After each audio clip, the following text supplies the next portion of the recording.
Bonjour à tous, bonjour mesdames et messieurs, bon début de semaine à tous et merci infiniment de nous retrouver encore cette semaine sur votre antenne avec 10-12, le Zénith, votre talk show qui chaque jour entre 10h et 12h vous accompagne sur les sentiers, des sujets, des réalités, du commun des Camerounais aujourd'hui, mais surtout le regard plongé à la fois dans le politique, dans le social, dans l'économie, vraiment un melting pot qui vous permet bien évidemment d'avoir une vraie lecture sur le Cameroun aujourd'hui. Comment se passe-t-il aujourd'hui, du moins comment se porte-t-il depuis le lancement des procédures visant à mieux comprendre la gestion des fonds Covid-19 autour des différents ministres qui, dit-on, sont 12 aujourd'hui à être déjà passés au TCS pour se faire entendre sur la question de cette gestion. Les débats enflent en même temps dans les chaumières du Cameroun. Chaque Camerounais s'interroge finalement qui rendra gorge. Peut-on le dire que si jamais le Fonds monétaire international n'avait pas mis une certaine pression sur le régime de Yaoundé, on serait encore passé à côté de ce sujet, comme c'est le cas avec la CAN qui ne s'est toujours pas jouée et qui risquerait peut-être aussi d'être renvoyée ailleurs. Quel est le regard des Camerounais aujourd'hui sur cette question hautement urgente et qui touche en réalité les pontes du régime et l'occasion, bien évidemment, je vais dire le regard porté aujourd'hui sur ces ministres. Qu'est-ce qu'il en est véritablement? Peut-on comprendre le regard aussi que les hommes politiques, du moins ceux qui tiennent absolument le renouveau, semblent jeter sur Jean-Michel Ninche, qui est député de la Nation, député SDF, qui a été au front, qui a été au combat concernant la gestion de ces fonds Covid-19. Beaucoup pensent aujourd'hui qu'il n'a rien fait et que non, les Camerounais pensent qu'il est le prototype de député qu'on attendrait aujourd'hui. Quel regard vous aussi, Camerounais, vous jetez véritablement sur Jean-Michel Ninche? Et au regard de cette question, nous sommes également dans nous faisons cette plonge au sein du ministère de la Recherche scientifique et de l'innovation. Madeleine Tchouenté a-t-elle le sommeil paisible? Comment comprendre que depuis des semaines ou des jours encore, la question de l'achat des chloroquines concernant ce qui devrait être produit au Cameroun pour le commun des Camerounais et permettre à ces derniers véritablement d'avoir une santé concernant la gestion, la bonne gestion de la Covid-19. Madeleine Tchouenté, peut-on le dire humblement, le regard est jeté sur la ministre, a-t-elle le sommeil tranquille? Que va-t-elle nous dire dans les jours à venir? Watansi. La grande famille est au complet ce matin. Charles Hamel, qui est bien sûr avec nous. De nouveaux visages également connus d'ailleurs sur ce plateau. Karine Sontia de retour.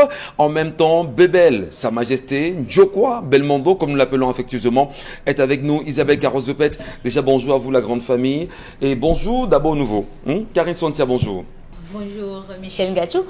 Bonjour aux téléspectateurs. Un bonjour spécial à nos ministres qui nous regardent ce matin. Ils sont certainement chacun en train de se ranger un peu le petit doigt. Mais ce qui m'intéresse quand même bien ce matin, c'est les violences qui sont dans les couples aujourd'hui. En moins d'une semaine, 4 types de violences ont été enregistrés de manière différente. Un homme qui a coupé la tête de sa femme, c'était à Bonabéry. Ouais. Un autre qui a battu sa femme enseignante en pleine salle de classe devant les élèves. On a tellement de violences dans notre pays qu'on a l'impression qu'en fait, c'est devenu légitime. Et là, je parle à présent à ces aînés, entre guillemets, qui sur la toile profitent de la liberté d'expression pour encourager ce genre de fait en pensant que finalement, quand on vous demande de faire soumettre votre femme, vous pensez que c'est de l'esclavage. Je comprends. Merci beaucoup Karine et surtout bon retour. Il est important de le dire que Dominique Audrey est en congé, tout comme pour Ben Gan. Allez, Belmondo Njokwa, bonjour et bienvenue ce matin. Ouais. Le nouveau bonbon. Non, il n'est pas le bouton, le sugar daddy. Donc on l'appelle comme ça, le nouveau bonbon. Le sugar daddy. On va bien dire le bonbon, mais j'aime bien préciser que je ne suis pas un bonbon. Voilà. Non, du tout, pas du tout. Il est important justement de le dire que vous êtes collègues, nous sommes ensemble à la maison et vous y êtes d'ailleurs pour d'autres émissions. Bienvenue sur le plateau que vous connaissez déjà de toutes les façons. C'est toujours un plaisir de retrouver ce plateau, de retrouver tous ces panels, Charles Hamel, Isabelle, Carole. Et un plaisir également de retrouver Karine Sontia. Voilà. Donc, et un bonjour aux milliers, pourquoi pas des millions de téléspectateurs qui nous suivent ce matin. Bonjour à vous mesdames et messieurs. Karine Sontia, non seulement Belmondo, mais surtout Isabelle Carozopet, toujours présente. Bonjour à vous. Bonjour madame. Michel, bonjour à ceux qui regardent le programme. Comment peut-on détourner ou encore prendre sur soi de voler l'argent des morts ou encore de la maladie? Est-ce que ce n'est pas aussi quelque part une certaine malédiction même à la limite Parce que l'argent vraiment qui est destiné à une personne qui soit malade, qui soit en difficulté, qui soit décédée, qui soit là pour pouvoir justement barrer la route à une pandémie, et qu'on se retrouve aujourd'hui à pouvoir essayer de faire les comptes, on n'arrive pas entre telle ou telle autre personne. Chacun essaye tant bien que mal à son niveau de pouvoir jeter la pierre sur l'autre. Je crois quand même que ce sont des situations qu'on ne devrait pas, qu'on ne devrait même plus d'ailleurs vivre dans ce pays, bien sûr, parce que la santé, c'est quand même quelque chose d'assez élémentaire, d'assez primordial, d'assez vraiment important, surtout que lorsqu'on parle de la population, pour pouvoir, bien évidemment, comme il se doit, penser à ces derniers, à pouvoir les sauver. Merci beaucoup Isabelle Carole. Charles Badjou, bonjour, bon début de semaine. Bonjour Monsieur Michel Ngachou, bonjour à tous les téléspectateurs. Hier c'était dimanche et hier il y a étrangement eu l'organisation d'une compétition, ce qu'on appelait un tour cycliste, Monsieur Michel Ngachou. On a bloqué tous les axes partant de Bepanda jusqu'à Mobile Bonakwama. Tout était bloqué. On n'a pas pris la peine d'avertir aux usagers qu'ils devaient avoir. Ça a causé d'énormes désagréments. Je ne peux pas vous le dire, Monsieur Michel Ngachou.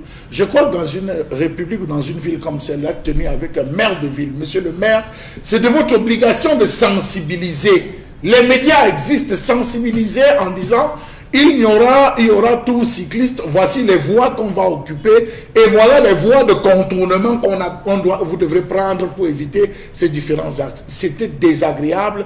Je ne peux pas vous raconter ce qui s'est passé hier, Monsieur Michel Ngachou. Vraiment, vivement que ça n'arrive plus. L'économie doit tourner, les gens doivent fonctionner. Vous n'avez pas besoin de bloquer des axes comme ça, Monsieur le maire. Il y a un budget, il y a même parfois un budget alloué pour la communication. Voilà. Mais on sait pas. Pour la communication. On ne communique pas. Voilà. Je voudrais rapidement prendre cette expression d'un aîné, d'ailleurs ministre de son État, avec qui j'ai échangé ce week-end, qui m'a dit « Le pays est en désordre ». Voilà. À vous de comprendre. Merci à vous, madame, messieurs. Et vous le savez en même temps, les contacts téléphoniques, du moins les contacts qui vous donnent l'occasion de nous avoir et de laisser vos nombreux commentaires, vous l'avez au bas de l'écran, envoyez-nous vos réactions. Vous avez également la page Equinox TV. Pour vous qui êtes abonnés, merci d'interagir. Allez, ce matin, l'histoire du jour, c'est avec vous, Karine Santia. Qu'est-ce qui se passe ce matin ? L'histoire de ce matin, c'est l'histoire de Louise qui nous dit qu'elle suffoque, elle n'en peut plus, elle n'arrive plus à supporter la situation et elle sent qu'elle va abandonner. Il se passe que Louise est mariée depuis 10 ans déjà et elle a 3 enfants avec son mari, un de 9 ans, 5 ans et puis 3 ans. Et quand elle s'est mariée et qu'elle a commencé à faire ses enfants, son mari a décidé qu'elle n'allait pas travailler, qu'elle allait rester à la maison, prendre soin des enfants puisqu'ils étaient tout jeunes. Donc elle devait prendre soin de l'éducation des enfants pendant ce temps-là. Sauf que durant tout ce temps, Louise n'a jamais appris à faire quoi que ce soit, en dehors de faire la cuisine, le ménage, la lessive, prendre soin des enfants, coucher les enfants, faire des répétitions aux enfants. Et pendant tout ce temps, le monsieur, il assurait bien à la maison, c'est-à-dire qu'elle ne manquait de rien, elle était aux petits soins, son agent de ration venait le mois à chaque fois qu'on faisait la paye, donc elle n'avait pas de problème. Maintenant, il y a 2 ans, son mari a fait un accident. Et à la suite de cet accident, on lui a amputé les 2 pieds et une main. Ça fait que le mari de Louise n'est plus capable de faire quoi que ce soit de ses différents membres. Et Louise est devenue la mère, le père de toute la famille. Et elle dit que puisqu'elle n'a jamais su faire quoi que ce soit, après avoir utilisé une partie de l'argent que son mari réservait en banque pour les soins et autres, elle a utilisé l'autre partie pour qu'il puisse survivre après l'accident quelque temps. Sauf qu'aujourd'hui, le compte, il est vide. Elle ne sait pas comment elle fait. Elle est obligée d'appeler les membres de la famille, les oncles, les tantes, les frères de son mari pour qu'on envoie de l'argent de temps en autre pour qu'elle puisse subvenir aux besoins primaires de la maison, c'est-à-dire nourrir d'abord tout le monde parce que son mari est devenu, dit-elle, un bébé. Aujourd'hui, la famille de Louise veut qu'elle parte. Elle a même déjà prévu qu'elle quitte son foyer. la famille a déjà prévu qu'à la fin de ce mois, elle viendra prendre Louise et ses enfants et abandonneront le monsieur parce qu'eux, ils ne peuvent pas, parce qu'elle a fondu, elle a noirci. Louise qui était toute fraîche, elle n'arrive plus à prendre soin d'elle et tout. Et Louise elle-même dit qu'elle n'arrive plus. Elle risque d'avoir un AVC parce qu'elle ne sait pas comment elle peut faire aujourd'hui avec les petits-enfants et son mari qui est devenu aussi un bébé. Donc, elle demande que vous l'aidiez. Si elle doit rester, mais comment est-ce qu'elle doit trouver la force? Alors, si elle doit partir, qu'est-ce qu'il faut qu'elle fasse? Merci beaucoup, Karine. On va déjà ce matin transmettre tous nos soutiens aux femmes qui font beaucoup pour la vie des hommes aujourd'hui. Salue également ces femmes qui chaque matin se réveillent au petit matin, préparent les enfants, préparent la maison, rentrent, s'occupent de l'essentiel, faire à manger, s'occupent de leur mari, s'occupent de tout le monde. Et bien dire en même temps que la femme est une chance pour la vie, la femme vraiment au-delà de tout ce qu'on peut bien dire est cette maman de l'humanité. Merci à vous les femmes, beaucoup de courage. Mais l'histoire de ce matin est tout à fait particulière. Et on souhaiterait aussi que les femmes que vous êtes, que vous nous laissiez votre commentaire. Comment comprenez-vous cette femme qui, dans cette situation où son mari est devenu handicapé, quand même, deux pieds amputés et humain à la suite d'un accident, il est important qu'elle continue de survivre avec 3 enfants. Celui-ci est devenu une charge compliquée pour elle, en location, mais surtout depuis 2 ans, elle ne tient plus. Et la famille veut l'enlever pour qu'elle retourne chez eux. Comment vous comprenez ça? Qu'est-ce que ça vous inspire comme commentaire? On vous attend. Merci beaucoup. Le sujet est assez fort quand même, M. Belmondo Ndiakwa. Dire que l'on soit handicapé aujourd'hui, la femme est tout à fait dépassée par les événements. 2 ans de souffrance pénible avec les enfants, 3 enfants. Elle ne sait plus à quel sens se vouer. La famille voudrait qu'elle retourne au sein de sa famille souche. Comment vous comprenez ça et quel conseil, quel regard vous y jetez? Comment l'aider à se retrouver, cette femme-là? Oui, d'abord, je déplore l'attitude de la famille déjà. La famille déjà qui... le mari, on dit que le mari, il était exemplaire, c'était un mari exemplaire, ok, qui pourvoyait bien aux besoins de sa famille. Et si vous cherchez bien, il aidait même bien cette belle famille-là. La preuve, c'est que la femme en question dit qu'elle ne faisait rien. Donc, elle était le genre de consommatrice à la maison. Excusez le terme. Parce que les femmes, quand on ne les aime pas, quand on prononce, quand on dit consommatrice, parce qu'elle ne faisait rien. Ok? Donc, elle ne vivait que de ce que son mari produisait. Ouais. Raison pour laquelle, maintenant que son mari est amputé de ses jambes, elle n'a aucune qualification, elle n'a rien fait, elle n'a appris à rien faire, parce qu'on a vu des femmes qui sont dans des pareilles circonstances, qui réussissent quand même à s'en sortir, parce que au moment où le mari bossait, elle aussi, elle cherchait à faire quelque chose.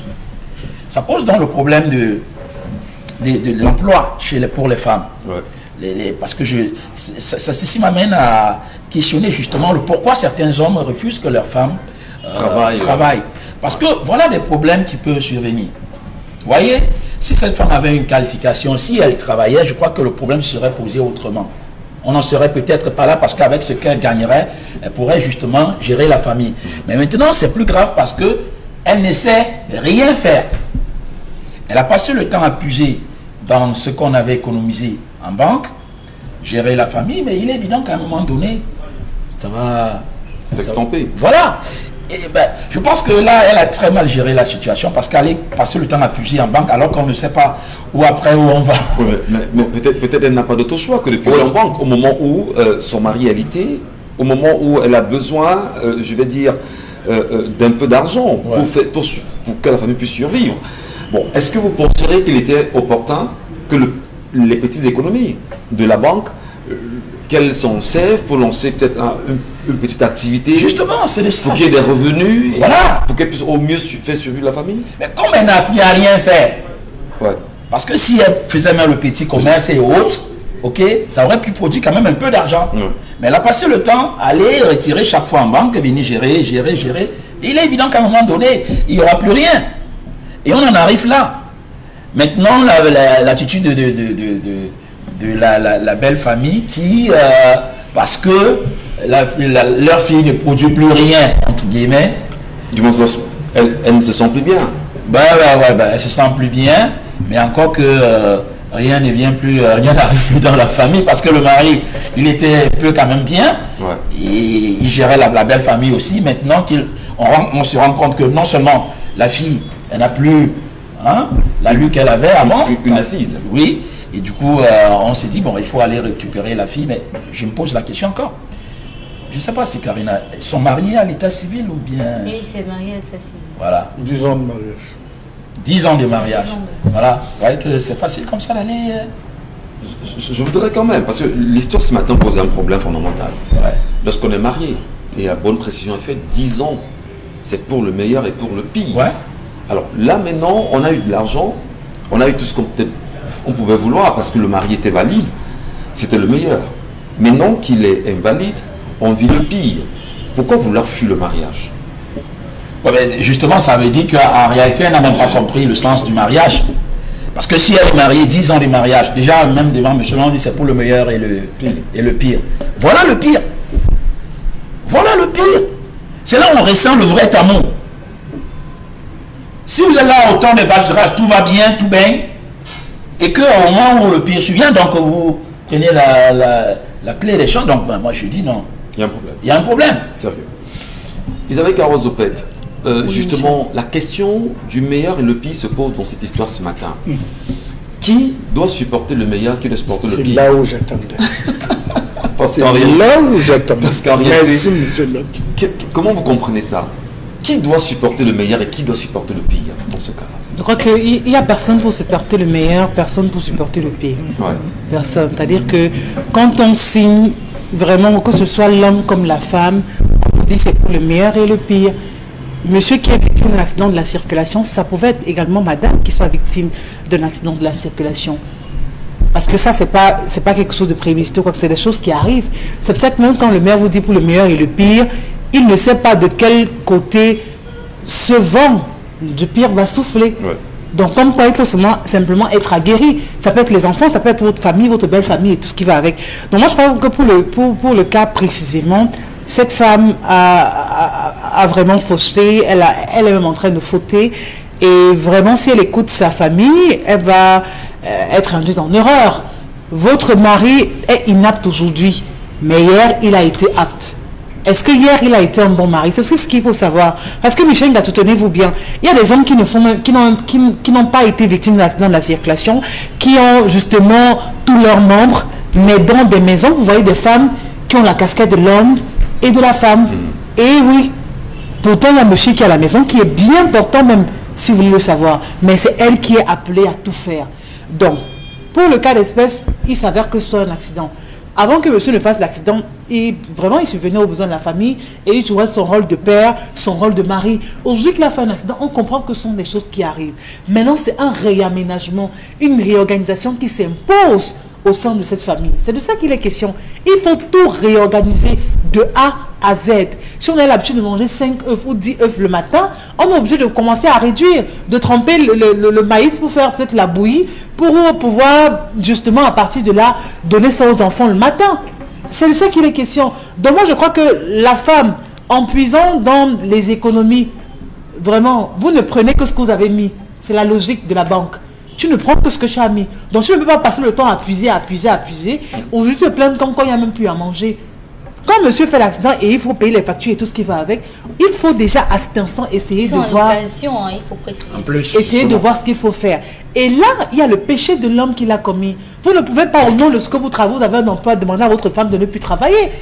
Quelles sont ces femmes aussi qui acceptent ce genre de choses? Est-ce que ça ne pose même pas le problème fondamental justement du comment est-ce que l'homme doit accueillir sa femme? Parce que vous vous dites, j'apporte, elle apporte. Plus la complémentarité, le mariage. J'apporte, elle apporte. Est-ce que ce n'est pas l'occasion de dire aux hommes, en réalité, lorsque vous épousez des femmes qui n'ont peut-être pas de formation, de qualification, c'est le moment opportun, avant le mariage, de bien la former, ou pendant le mariage, de la former à un métier, c'est ce qu'on se tue à dire tous les jours sur le plateau. Les femmes doivent travailler.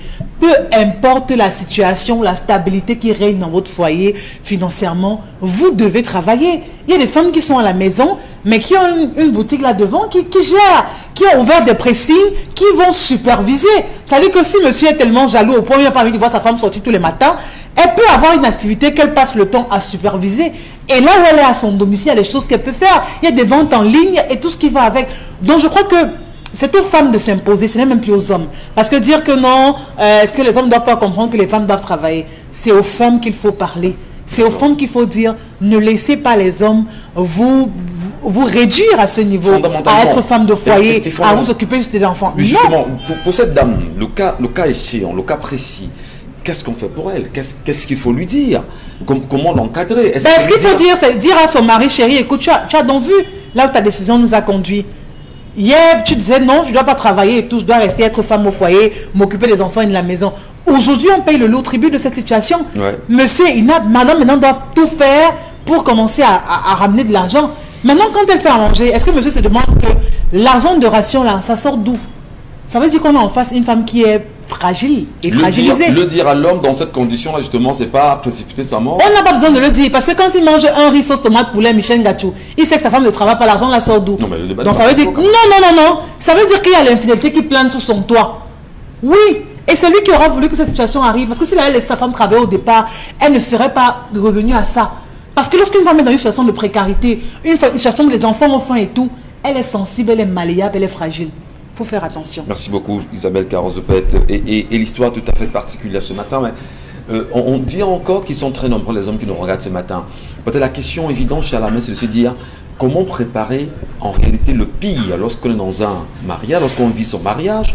Comment se préparer au pire de façon à être équilibré même dans ces situations difficiles pour les deux? Monsieur Michel, quand vous avez une femme qui passe plus de temps à consommer, à ne vivre que dans le plaisir qu'offre la consommation, vous ne pouvez qu'arriver à ce genre de résultat. Qu'est-ce que c'est que le mariage? Le mariage chez les Bantous repose sur 3 piliers essentiels. Le premier pilier, monsieur Michel Ngachou, c'est l'organisation. Organisation, action, prévention. Voilà ce sur quoi repose le mariage. Organisation, action, prévention. L'organisation n'est pas que masculine. L'organisation est essentiellement féminine, monsieur Michel Ngachou. C'est la femme qui pense. Votre père, là, quand il sort, quand on le voit partir, il est trop dépensier. Il ne faut pas que je commence à mettre de côté, je commence à épargner, même si je ne travaille pas encore. Elle nous dit que le monsieur était large. Elle va la boucher davantage. Elle nous dit que le monsieur était très large, qu'il participait. Il n'a passé le temps qu'à lui donner du meilleur. Chez nous, les Bantous, on dit la femme qui ne se plaigne pas est une mauvaise femme. Votre femme doit se plaindre. Voilà mes cheveux. Il ne m'envoie pas me coiffer. Regardez, mes sous-vêtements datent de Mathusalem. Mes chaussures. Vous voyez, je le dis peut-être de manière triviale, mais la femme doit se plaindre. Ce n'est pas parce qu'elle manque de tout. Non. C'est l'habitude de la femme de se plaindre. Mais est-ce qu'elle a pensé organiser? Non. Est-ce qu'elle a pensé agir? On a vu des femmes, monsieur Michel Ngachou. On a vu les femmes de certaines personnes qui à la fin ont fini comme haute personnalité qui vendaient les œufs. Qui vendaient les œufs pain chargés. Je ne veux pas ici indexer monsieur Michel Ngachou. Qui subissait même les railleries au quartier. Mais elle a dit, je fonce. Vous avez des femmes dans les quartiers, l'homme lui dit que tu ne fais rien, tu finis ta maternité. Elle dit d'accord, mais permets-moi d'avoir une épicerie devant la maison. Que je tiens ma petite épicerie, que je vends mes petites choses, que ça ne me dérange pas. On a vu des femmes dont les maris ont dit tu ne bouges pas. La femme dit ok, j'ai compris. Elle va chercher un champ, elle cherche les gars qu'ils cultivent dans le champ. Lorsque la récolte vient, elle a dit en train de gérer avec d'autres personnes pour le faire. On a vu des maris qui ont dit non, tu ne fais pas. Voilà les femmes qui se lèvent, elles achètent les poulets. Elle jette dans sa cour, elle nourrit, à la fin, elle met la petite plaque à vendre, ça fait ses 2000, ça fait ses 3000. Elle prépare elle s'en sort, monsieur Michel Ngachou. Ouais. C'est organisation. Organisation. Action et et prévention. Alors, prévention, justement, c'est le dernier point. Puisque vous interpellez justement la femme, hein, on revenait sur la prévention, vous interpellez la femme qui doit être dans l'organisation, dans la prévention et dans l'action d'ailleurs. Monsieur Michel Ngachou, l'homme dans ce cas lui fait lorsqu'elle se rend compte, non, l'homme pourvoit. Il dit ne bouge pas. Il pourvoit. Ça veut dire qu'il met tout à la disposition de la femme. Elle-même a confirmé que l'homme a mis tout à sa disposition. Oui. Elle ne manquait de rien. Est-ce qu'elle a pensé donc organiser, agir? La prévention aujourd'hui, c'est un jour on peut chasser mon mari du travail. Oui. Un jour mon mari peut rentrer et me dire que le travail peut finir. Monsieur Michel Ngachou, ce n'est pas le premier jour. C'est quoi le plan B? C'est quoi le plan B? Un matin, mon mari peut décéder. Il peut sortir, il ne rentre pas. Comme ce monsieur qui était sorti, les billes de bois l'ont fini au niveau d'œuf. Je fais comment? On est dans la prévention. Maintenant, il dit, ça peut arriver. Bon, il faudrait qu'on pense à un plan B. Comment sécuriser? Comment? Elle se met à travailler son cerveau. La femme qui est à la maison travaille, monsieur Michel Ngachou. Effectivement. Que les gens de se détournent quand on dit que ma femme à la maison, elle est ménagère, c'est un travail énorme. Je dis un travail énorme. Alors, la femme n'a pas pensé à la prévention. L'homme se retrouve dans cet état, elle dit, ah, il est dans cet état, maintenant le même niveau de vie. Vous voyez, elle a maintenu le même niveau de vie, la même qualité de vie. Ça veut dire que s'il mangeait les tripes, elle a continué à aller défalquer l'argent, acheter les tripes. Si la ration c'était 100 000, elle est restée sur le même piédestal. Aujourd'hui qu'elle est confrontée à la réalité, vous voyez, cette réalité lui entre de la ramener, de lui revenir au visage. Elle a peur de se regarder dans le miroir. Qu'est-ce qu'elle décide? C'est abandonner et fuir. C'est comme ça quand le navire coule, le premier a pris ses rats. Lorsque la famille l'encourage, lorsque sa propre famille souche l'encourage, est-ce que c'est pas problématique pour cette famille également? Non, ce qu'il faut dire, monsieur Michel Ngachou, ce qu'il faut dire, c'est qu'elle a déjà pris une décision. Elle a pris une décision, elle va partir. C'est le courage qu'elle n'a pas. C'est sa conscience qui lui parle. Elle a déjà pris une décision, je pars. Mais c'est le courage de faire ses affaires. Imaginez elle a des enfants de bas âge. Comment elle va faire? On va récupérer les enfants. On va abandonner ce monsieur. Vous savez, je vais vous dire, tous les hommes qu'on abandonne, pour que la famille de l'homme vienne, on va lui dire que ça, tu t'occupais de ta femme, tu t'occupais de ta belle famille, tu nous regardais, c'est le martyr et généralement c'est la mort. Donc ce qu'elle est en train de faire, elle est tout simplement en train d'assassiner son mari, c'est sa croix, c'est son calvaire. Le mariage, c'est un sac contenant 99 serpents, une anguille. Elle vient de prendre le mauvais serpent qu'elle supporte. Karine Santia, devrait-on au final avoir peur du mariage ou pas? 99 serpents, une anguille. Ben, on a l'impression qu'on vivra toute sa vie avec les serpents. Après, on n'a jamais dit que c'est rose partout. Vous pouvez ne pas avoir d'accident quand vous avez un problème qui dépasse ça. Hein. Il y a des gens qui vivent pire, mais qui ne le fassent pas savoir. Ils ne le font pas savoir. Mais ce qui m'intéresse dans cette histoire particulièrement, c'est les logiques de mariage, tu apportes, j'apporte. Dans ce mariage-ci, la logique était claire. J'apporte, tu gères. Ce que la femme gérait, c'était la maison, la famille, les enfants. Et dans ce cadre-là, c'est un couple de personnes qui vivaient un niveau de vie qui les dépasse. En fait, un niveau de vie à leur niveau, vous voyez, mais qui ne prévoyait pas. Un niveau de vie à leur niveau parce qu'ils l'avaient un peu, mais qui n'avait pas de lendemain, qui ne pensait pas à demain. Et généralement, dans les couples, la personne qui pense à demain, c'est d'abord la femme. Toujours. Parce que c'est la femme qui dit qu'il nous faut une maison. Toujours. C'est la femme qui dit que il faut que... Pas toujours. Hein. Non, mais la vérité, c'est la femme qui dit que je ne veux plus que le bailleur vienne cogner quand on dort. Il y en a qui vont peut-être me tirer dessus, mais j'ai dit que toutes les femmes ne pensent pas pareil. C'est que vous n'êtes pas en couple. D'accord, poursuivez Karine. Dans cette histoire ce matin, c'est le travail d'équipe qui devrait régner dans un couple. Que votre femme soit femme au foyer ou une femme qui travaille, vous devez être une équipe. De manière à ce que quand l'intrus arrive, lui-même il voit que tellement vous êtes soudés, il n'arrive pas à convaincre qui que ce soit. Ce monsieur aurait fait un accident et si cette femme n'avait pas raconté à sa famille que vraiment je souffre trop, si je ne me donne pas aujourd'hui, on ne va pas manger chez moi, on ne saurait jamais qu'elle a les problèmes chez elle. Vous voyez un peu? Il y a des couples comme ça qui vivent le martyre, mais jamais vous les verrez devant votre porte. Parce qu'à un moment donné, quand vous êtes dans cette situation, vous faites d'abord de la résilience. de la résilience. Parce que ça vous demande de réaménager votre vie, de tout changer dans votre vie. Et pour changer dans votre vie, vous devez d'abord vous recentrer sur vous-même. C'est à partir de là, de vous-même, comment vous voyez vos enfants et l'attitude que ces enfants ont avec leur père qui est de nouveau, qui est comme ça, handicapé, qui vous donne le courage de vous battre pour cette famille. Vous voyez un peu ce que je veux dire? Au lieu de se lamenter. Oui, au lieu de se lamenter. En fait, c'est la manière avec laquelle les enfants se comportent autour de leur papa qui vous dit « Ah non, je ferais mieux de rester. Ouais. » Parce que ces enfants, ils ont besoin de lui. Vous voyez un peu? Donc, dans ce genre de situation, il n'est pas nécessaire de fuir. Parce que même si elle fuit, il faudra qu'elle explique aux enfants pourquoi elle a fui. Le petite réunion que je voulais faire, c'est qu'il y a... On ne sort pas l'histoire. Hein. Il y a une histoire que je connais particulièrement. Un monsieur qui perd son travail et est à la maison. Il reste à la maison. Mais madame, quand même, continue justement d'aller à son boulot. Et ce que la dame fait à chaque fois qu'elle revient avec de l'argent, elle va voir son mari, lui dit, bon, voilà ce que j'ai gagné comme argent. Elle lui remet. Maintenant, c'est lui qui organise l'argent de madame.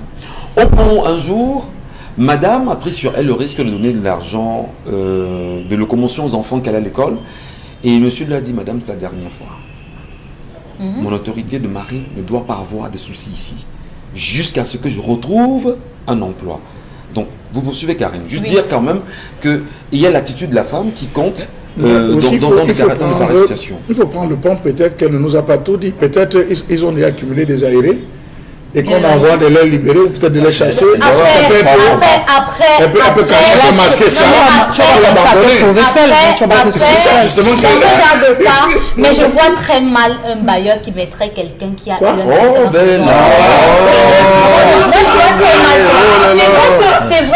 c'est vrai qu'on a perdu quand même un certain nombre de valeurs, mais de toutes les façons, avoir grandi avec moi j'ai pas vraiment vu ça. C'est vrai que parfois ça vous pousse. On est dans le capitalisme à outrance. C'est justement ce capitalisme-là qui est dans ce couple à présent.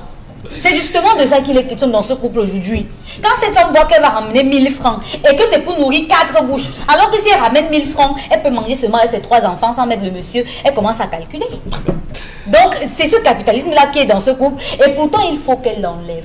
Il faut qu'elle l'enlève. Il faut qu'elle rentre dans la logique de couple. C'est pas facile du tout. Personne ne vous a dit que c'est facile. En tout cas, personne ici ne peut comprendre ce que vous vivez parce que vous êtes la seule à vivre cela. Mais la vérité, c'est que vous avez en vous les moyens de vous sortir de cette situation. Non, mais que les hommes, une fois pour toutes, retiennent ça, Michel Gatou. C'est important pour une femme de travailler. Au-delà de l'argent qu'on peut avoir à la fin du mois ou encore chaque jour et tout.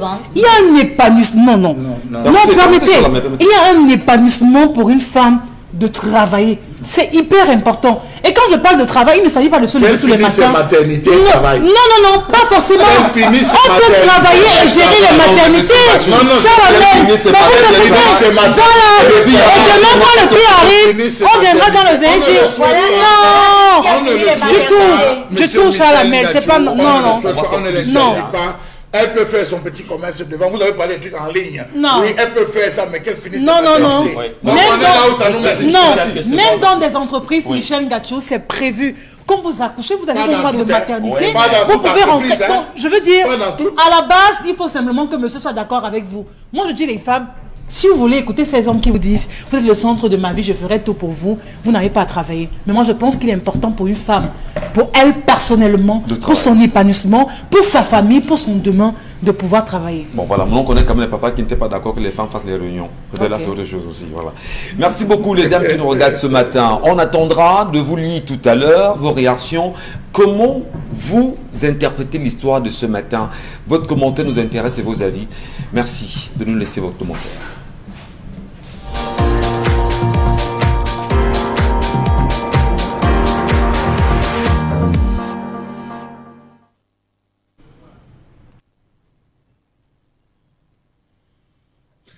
Je m'interroge ce jour sur la question de l'inertie des conseils régionaux 100 jours seulement après leur prise de fonction dans ce pays. Comment comprendre l'inertie des conseillers régionaux dans ce pays? On les voit qui errent dans les villes. On les voit qui se baladent, qui passent des journées dans des hôtels à prendre des tasses de café. On les voit se balader dans ce qu'on peut appeler leur entreprise. D'ailleurs, on ne sait même où se trouve leur siège. pour beaucoup d'entre eux, ils passent plus de temps à se pavaner avec la gloire d'être appelé président régional. Quel est le jeu trouble du ministère de la décentralisation et du développement local, le ministère de l'économie et de la planification, le ministère des finances? Quelle était la nécessité de mettre en place les conseils régionaux si tout n'était pas fin prêt? Quelle était la nécessité de le faire? Point d'interrogation. Comment comprendre que le président de la République fasse payer des salaires de 400 000 francs CFA à 700 000 francs CFA par mois aux conseillers régionaux pour qu'ils se tournent les pouces? Les conseillers régionaux ne font rien. Ils consomment l'argent du contribuable pour rien. Comment comprendre que les conseillers régionaux n'ont pas pris la peine sur eux de dire non, nous ne faisons rien, nous ne travaillons pas, par conséquent on ne prend pas cet argent? 400 000 francs CFA, 700 000 francs CFA, c'est trop. C'est trop pour un pays qui a des problèmes comme le Cameroun. Comment comprendre que plus de 100 jours après l'installation des exécutifs régionaux, la population reste dans l'expectative quant à la touche de ces nouvelles collectivités territoriales décentralisées qui vont et doivent apporter au développement local? On a aperçu une seule fois le président du conseil régional du littoral en compagnie du maire de la ville Bassandiné lorsqu'il disait qu'il a curé les drains, en fait c'était des cannibaux. C'est là on l'a aperçu et plus rien. Est-ce qu'il existe même un président de conseil régional dans le littoral? Question. Quelles sont les actions qu'ils posent? Peut-être ils sont encore en formation. On les installe, on organise le vote, ils font des professions de foi, ils présentent leur programme et après ils rentrent en formation. Voilà comment on vit dans ce pays. Comment comprendre le déblocage de 30 milliards de francs CFA mis à la disposition, qui est en route, dit-on, pour faciliter la mise en place des régions à raison de 3 milliards de francs CFA par région? Ils travailleront avec quoi? Dans quelles conditions? Au moment où le personnel y afférent n'a même pas encore été recruté.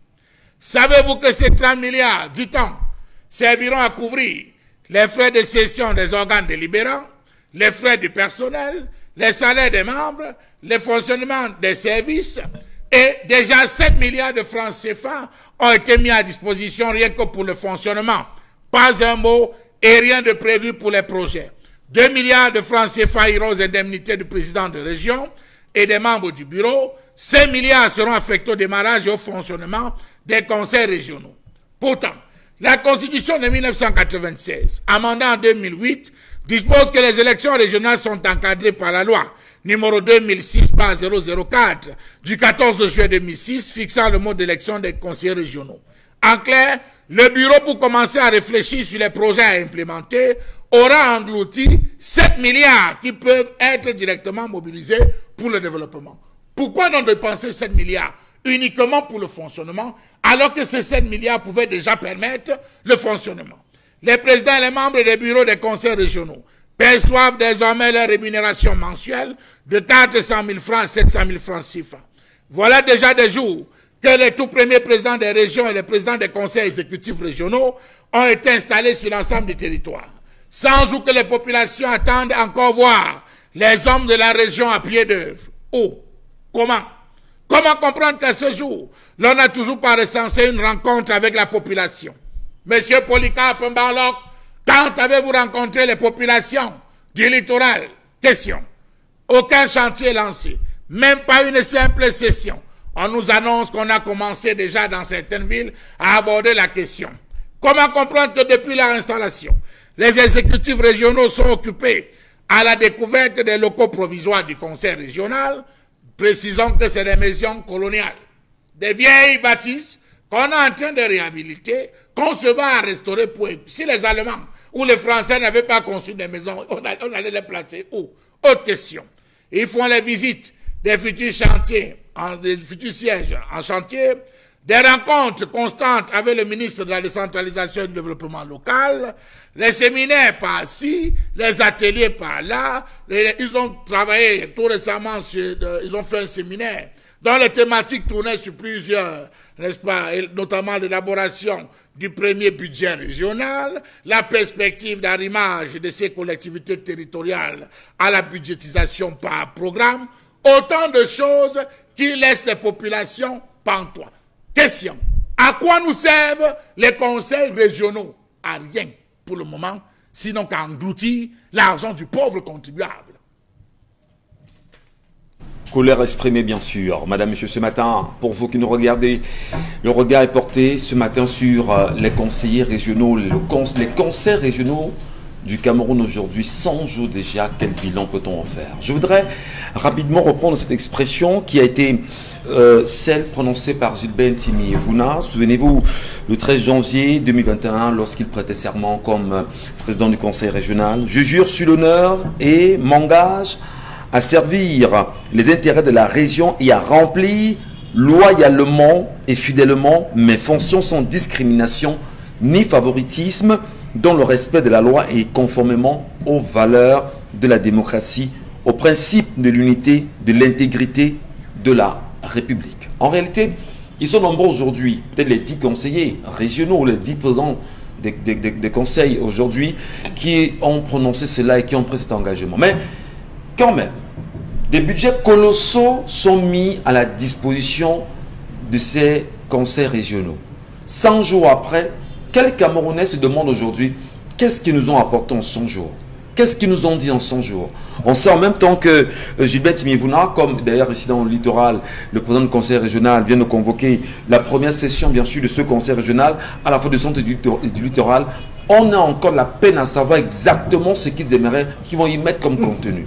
Fondamentalement, à quoi sert le conseil régional aujourd'hui, ou les conseillers régionaux, quand on parle bien sûr, Belmondo Njokwa, de ce qu'on appelle la décentralisation, qui a été le prétexte de la mise en place de ce conseil, ou de ces conseils régionaux. Véritablement, les Camerounais doivent encore s'attendre à quoi là? Déjà, on s'est posé la question, quel est le rôle véritable du ministre même de la décentralisation et du développement local? Si on vous demande quel est son rôle, vous expliquez quoi? Non. Moi, je pense que cette affaire des conseils régionaux, on le sait, a été mis sur place, c'était pour récompenser les uns et les autres. Parce que regardez comment d'ailleurs ces présidents des conseils régionaux ont été élus. Vous posez des questions. Si c'est sur la base des compétences ou c'est sur la base... Bref, ça posait un problème même déjà l'élection de ces présidents des conseils régionaux. Oui. Comment ils ont été déjà sélectionnés. Vous savez que ça n'a pas été facile. Alors, maintenant, quand on vous dit 100 jours après, on en est encore aux spéculations. Aux spéculations. Mais ce qui est grave, Charles, ce qui est grave, aujourd'hui on est en train de parler du Covid Gate. Je pense que même là aussi il faut chercher. Vous ne pouvez pas être en train de toucher 400 000 francs à 700 000 francs pour les présidents et vous ne foutez rien dans un pays. Mais attends, on vous paye pourquoi? Si ce n'est pas encore effectif, on attend quand ça va être effectif. Voilà. Allez, les salaires passent. Mais on en est encore à chercher même les sièges pour certains, il n'y a même pas encore de locaux, il n'y a rien. On est encore en train de dire on va former. On est encore au niveau de la formation pour certains. De la gestion du budget régional. Gestion du budget régional. Mais il y en a qui, bon, ils ont déjà des salaires. Mais ils passent déjà la caisse. 400 000 francs, monsieur Ngachou. 700 000 francs le mois. Ils sont combien? Il y a combien de conseillers régionaux? Évaluez ça, imaginez le coût que ça fait. Centaines de milliards. Pour un pays comme le Cameroun. Donc on dit que les caisses sont vides quand même. Mais on dit que les caisses sont vides.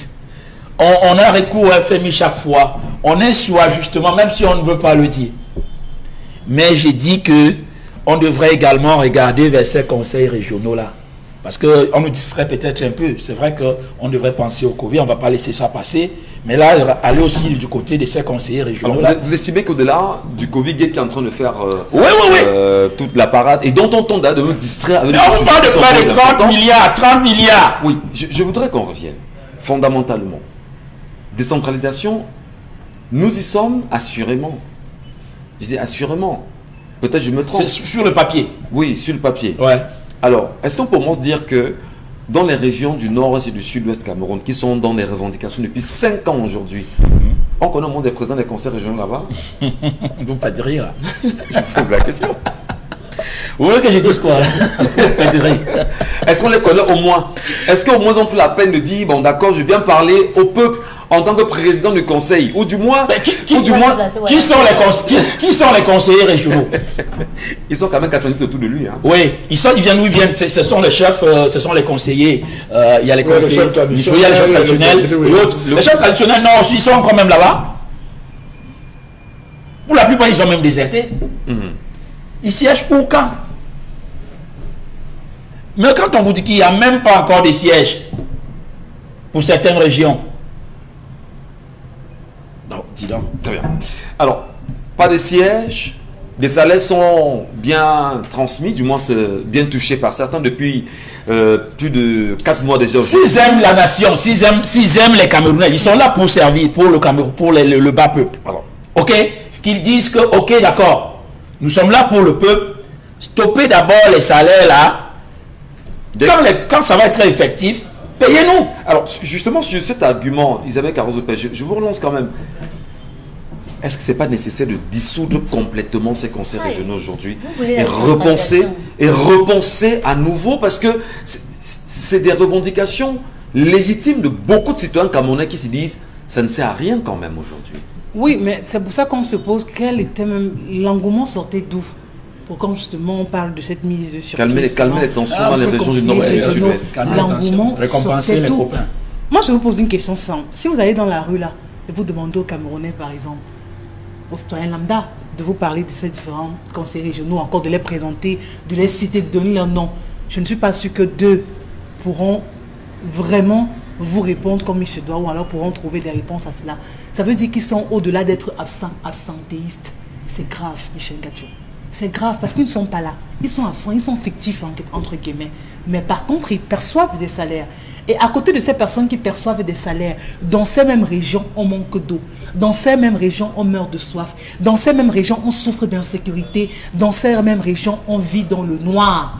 Dans ces mêmes régions, le panier de la ménagère explose. Pourtant, on vous parle de ces conseillers régionaux. Ça veut dire que leur rôle en première ligne, c'est chacun à son niveau de pouvoir sauvegarder sa région, de pouvoir la mettre au firmament. C'est comme un duel, c'est comme une compétition où chacun à son niveau va dire, ok d'accord, je vais faire du littoral vraiment la meilleure des régions. Et puis l'autre de dire, je ferai du centre tel également une région de référence. C'est ce challenge qu'on veut créer justement. Qu'on devrait. Oui, c'est ce que je dis. En principe, qu'on devrait créer. C'est-à-dire que chacun à son niveau essaye de développer une région de telle enseigne qu'on n'ait plus rien à envier. Que celui qui soit à l'ouest Cameroun ou à l'est n'ait rien à envier à une ville comme Douala, n'ait rien à envier à une ville comme Yaoundé. Et qu'on ne parle plus en fait, qu'on mette fin à l'exode rural. Parce que c'est de ça qu'il est question. Quand les régions sont bien développées, les jeunes de ces régions n'ont plus envie de se déplacer. Alors vous, parce qu'ils trouvent leur compte. Au-delà d'être journaliste, au-delà, vous êtes citoyenne camerounaise. 100 jours déjà qu'ils sont là. Est-ce que ce n'est pas l'occasion de dire aux Camerounais que comptons les jours en réalité parce qu'ils sont là pour 5 ans? Et nous-mêmes Camerounais faisons le bilan de ce qu'ils vont faire chaque 100 jours. Non. Et on le leur envoie parce qu'en réalité, on se rend compte que 100 jours après, mais qu'est-ce qu'ils nous ont apporté? Ça, c'est vouloir donner l'AVC aux gens, Michel. Mais on fait quand vous demandez aux gens de calculer, par exemple, 400 000 là, sur 5 ans, vous voulez donner l'AVC à des Camerounais. Il faut calculer. Vous allez les empêcher d'aller travailler. Vous allez justement les empêcher de vivre. Parce que là, c'est asphyxier les gens, c'est-à-dire que ce sont les chiffres qui vont renverser certains. Donc, je crois que vraiment, on ne peut pas se lancer dans un tel calcul. Mais il est question de dire que s'ils ne servent à rien, Monsieur le Président de la République m'a dit qu'il regarde ce programme, qu'il est fidèle téléspectateur du 10 août, vraiment qu'il prenne ses responsabilités. C'est de ça qu'il est question. En faisant quoi? En faisant quoi? Il va dissoudre, c'est lui qui... C'est lui qui a tous les pouvoirs. C'est lui qui a permis l'organisation des conseils. Mais il fait le bilan. Il doit faire le bilan, c'est de son rôle de faire le bilan. Ouais. Vous avez pris une initiative, maintenant vous faites le bilan 100 jours après. Qu'en est-il? Rien. Au contraire, on ne fait que décaisser. Qui souffre? Le pauvre contribuable. Vous êtes là pour qui? Pour le peuple. Qui vous a voté? Le peuple. Alors que vous êtes président de la République, vous rendez compte à ce peuple. Et ça ne va pas, on le dissout. Merci beaucoup Isabelle Carozo-Pey. Mais là, vous êtes d'accord, Karine Santia, sur les propos portés tout à l'heure par Charles Lamé dans sa colère, qui estime que les conseillers régionaux ne foutent rien. Qu'est-ce que vous mettez comme bémol à cette expression? En tout cas, ils ne foutent rien. c'est ce que je vois. En tout cas, c'est 100 jours, c'est 90 jours plus 10. Donc 3 mois plus 10 jours. Donc en 3 mois déjà quand même il devrait faire au moins une campagne de prise de contact avec le terrain dans lequel ils vont travailler. Le minimum. Normalement ils devraient faire, puisque c'est les régions, ils devraient faire le tour dans les différents départements. Après les départements ils font le tour dans les arrondissements, ils rencontrent les maires, ils rencontrent...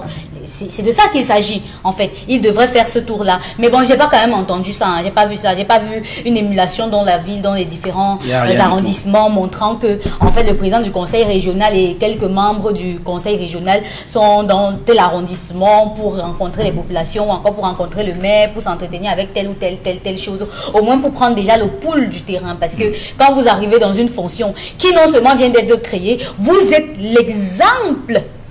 Vous savez que quand on vient de créer une école, le premier à avoir l'examen dans cette école-là est comme celui qui va baliser toute la réussite de l'établissement en question. Donc, si eux, ils ne font rien en 100 jours, on a bien envie qu'ils aient encore quelques 100 jours pour pouvoir mieux faire. Mais ce qui m'intéresse quand même, c'est que le modèle du conseil régional est calqué sur le modèle français. Je n'arrive pas à comprendre pourquoi, même lire, ils ne peuvent pas lire pour savoir ce qui est de leur devoir. En tout cas, ils peuvent lire et savoir de quoi il s'agit. Parce qu'en France, les conseils régionaux tiennent des plénières une fois chaque trimestre. Ça fait 3 mois, ils auraient quand même pu tenir déjà une plénière. Ils n'ont même pas de siège. Ils vont tenir ça où? Non, on commence quand même par là. Non. Ils prennent souvent les grands hôtels, non. Et souvent, on a fait les votes là. Le budget, on n'a pas prévu le budget pour la manger et tout ça. C'est juste leur salaire et autres. Mais IFRIS existe alors pourquoi? Parce qu'il faut qu'on se pose la même question.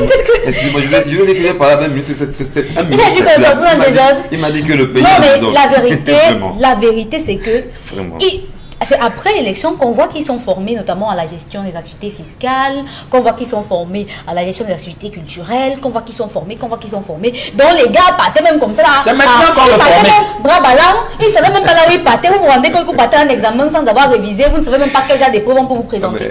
C'est aujourd'hui qu'ils sont en train de se former. Et pourtant, les lycées les attendent, les écoles les attendent, les activités culturelles les attendent. Je suis dépassée que même dans la loi sur la décentralisation, ils n'aient pas pu trouver ce qui est de leur devoir là-bas pour aujourd'hui être en train de travailler. Ils ont voulu être élus. Ok, vous êtes élus. Maintenant, vous travaillez. Vous n'avez même pas de siège. Vous n'avez même pas de base. Vous faites comment? Ils se contentent d'être 80. Vous voyez comment on a les 90 personnes pour manger de l'argent. C'est 90 par région. 90 par région. Vous avez 900. Alors moi, ce qui me surprend quand même, c'est qu'on a l'impression que les chefs traditionnels, en réalité, qui ont un travail, je veux dire une activité particulière, ce qu'on appelle le commandement traditionnel aujourd'hui, c'est-à-dire que nos chefs sont des traîtres en réalité. Permettez, le thème peut être un peu choquant, mais ils sont complices de ce que le peuple vit aujourd'hui dans sa misère, alors qu'on dit que c'est le commandement traditionnel qui a également son mot à dire. Mais il fallait voir comment ces chefs-là se bagarraient dans les groupements pour avoir la primaire. Il fallait voir. Ils sont installés par qui ces chefs-là? On en reparle bien sûr dans la deuxième partie, madame, messieurs. Mais au-delà de ces questions évoquées ici, qu'est-ce qui se passe exactement au niveau du ministère de la Recherche scientifique et de l'innovation? Qu'est-ce qui s'est passé avec les 5 milliards dont on dit 6 milliards? Non. Il y a l'argent du Covid, il y a l'argent justement qui était adressé pour la fabrication de chloroquine et azithromycine. Et ça fait justement débat. Mais quand même aussi à Menganga, qu'est-ce qui s'est passé là-bas ce week-end pour que les étudiants choisissent de sortir et de bloquer les routes au Cameroun? Restez sur Equinox, madame, monsieur. Notre antenne, vous restez sur Equinox Télévision, madame, messieurs, bienvenue. Si à l'instant vous prenez la peine de nous regarder religieusement, nous saluons fièrement tous les Camerounais de la diaspora qui nous regardent chaque matin. Chaque matin, peut-être pour nous qui sommes, pour ceux qui ont la possibilité de le faire en direct sur notre Facebook Live. Et bienvenue également à ceux qui nous regarderont au courant de la journée. On en profite pour adresser beaucoup de courage à ces Camerounais qui tentent tant bien que mal chaque jour de nous avoir, mais ne parviennent toujours pas. Mais rassurez-vous, nous resterons au parfum de vos inquiétudes, question de mieux les résoudre convenablement. Allez, nous parlions à l'instant, avant la petite pause, des 100 jours d'existence des conseils régionaux aujourd'hui au Cameroun, mais surtout l'apport des présidents, si vous voulez, des bureaux ou des présidents des conseils régionaux. Qu'est-ce qu'ils ont apporté à vos régions depuis 100 jours aujourd'hui? Peut-on dire exactement que le gouvernement camerounais, dans son élan d'implémenter ce qu'il appelle la décentralisation, se pense véritablement aux petits Camerounais aujourd'hui.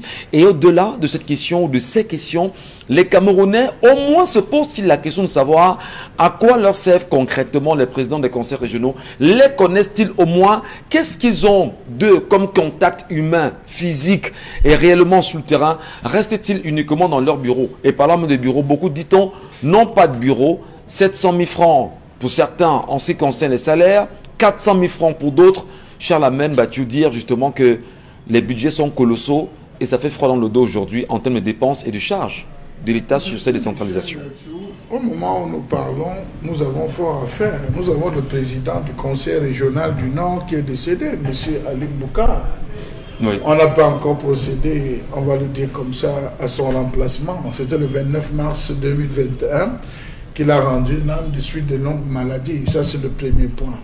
Je pense, M. Michel Ngatou, qu'au vu de ce que nous avons, certains Camerounais qui disent aimer le Cameroun devraient avoir la latitude à un moment donné de dire « Je ne prends pas de cet argent parce que je ne vois pas ce que j'ai fait.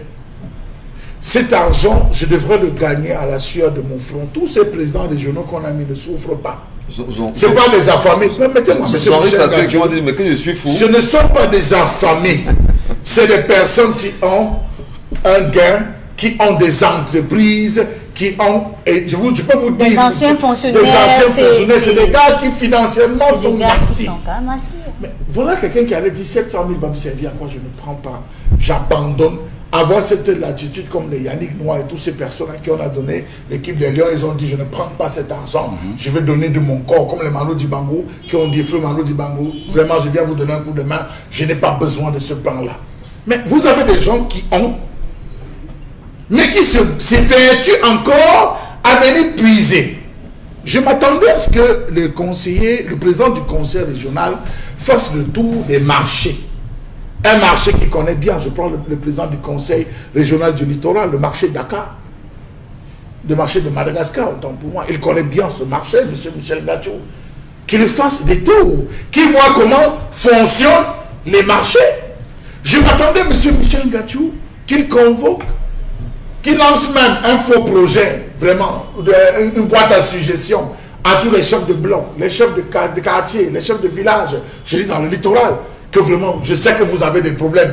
Il y a des problèmes qui sont de mon ressort. Tous les problèmes qui sont de mon ressort, vraiment, voici une adresse. Adressez-moi un courrier. Je veux prendre corps. Je veux faire corps avec vous. Et en fonction de cela, il descend zone par zone, quartier par quartier, discutant, en disant, voici, c'est mon visage. La première chose que le Paul Barlock a dit, M. Michel Ngatou, pour la région du littoral, il a dit, je vais relier chaque chef-lieu des départements à la région avec des voies goudronnées, M. Michel Ngatou. Ça suppose que chaque département doit être relié à la région par des voies. Yabassi est relié déjà. Il est là descendu pour essayer d'évaluer l'accès sur Yabassi dans le camp, M. Michel Ngatou. Il a dit qu'il va. Non, il a... il a dit qu'il va. Non, on s'attendait à ce qu'il Il est à 100 jours déjà. Non, on s'attendait à ce qu'il descende à Yabassi. Toucher du doigt. Vous ne pouvez pas tout savoir, mais donnez au moins la possibilité. On s'attendait à ce qu'il y ait M. Michel Ngatou, un site, même un Facebook, même où les gens peuvent poser des doléances, où les gens peuvent faire des propositions.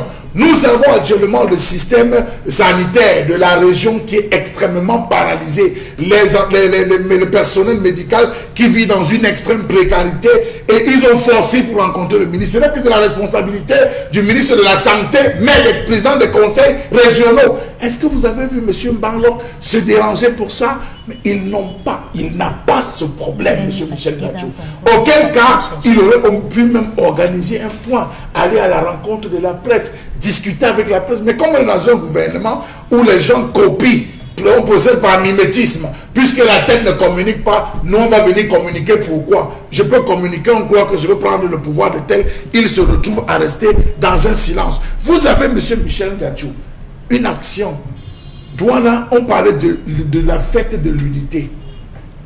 Si le président du conseil régional décidait tout simplement d'organiser la fête des natifs, je dis quelque chose bête, hein, de Nebel.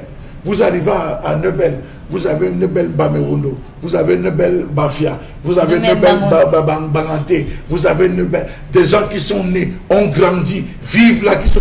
En termes d'intégration, M. Michel Ngachou, le principe d'intégration dans les quartiers, uniquement pour le Bénin, il lance un faux concept. Mais on veut les voir à l'action. Il peut prendre ses 700 000 francs et commencer à travailler dans les établissements scolaires. Mais c'est ça, oui, dans ce salaire. Dans ce salaire, il avait des gens, des 90 conseillers qui lui servent à quoi? Vous voyez dans quel niveau on passe le temps à dépenser de l'argent inutilement parce qu'on veut faire plaisir. C'est 100 jours fois 0. Je dis que 100 jours fois 0 qui égale 0. C'est un dépannage. S'ils ont déjà fait les 4 jours qu'on a versé leur salaire, ils mangent tranquillement en attendant qu'on réhabilite, en attendant qu'on fournisse un bureau, en attendant qu'on fournisse un matériel, en attendant qu'on fournisse. Et pendant ce temps, on va se retrouver à 2 ans, 3 ans, 4 ans. Rien n'aura bougé comme ce Sénat qui ne nous sert à rien. Merci beaucoup, cher Alain Mathieu. Mais là, fondamentalement, les Camerounais peuvent-ils comprendre la place des conseillers régionaux, des conseils régionaux aujourd'hui? À quoi s'attendre?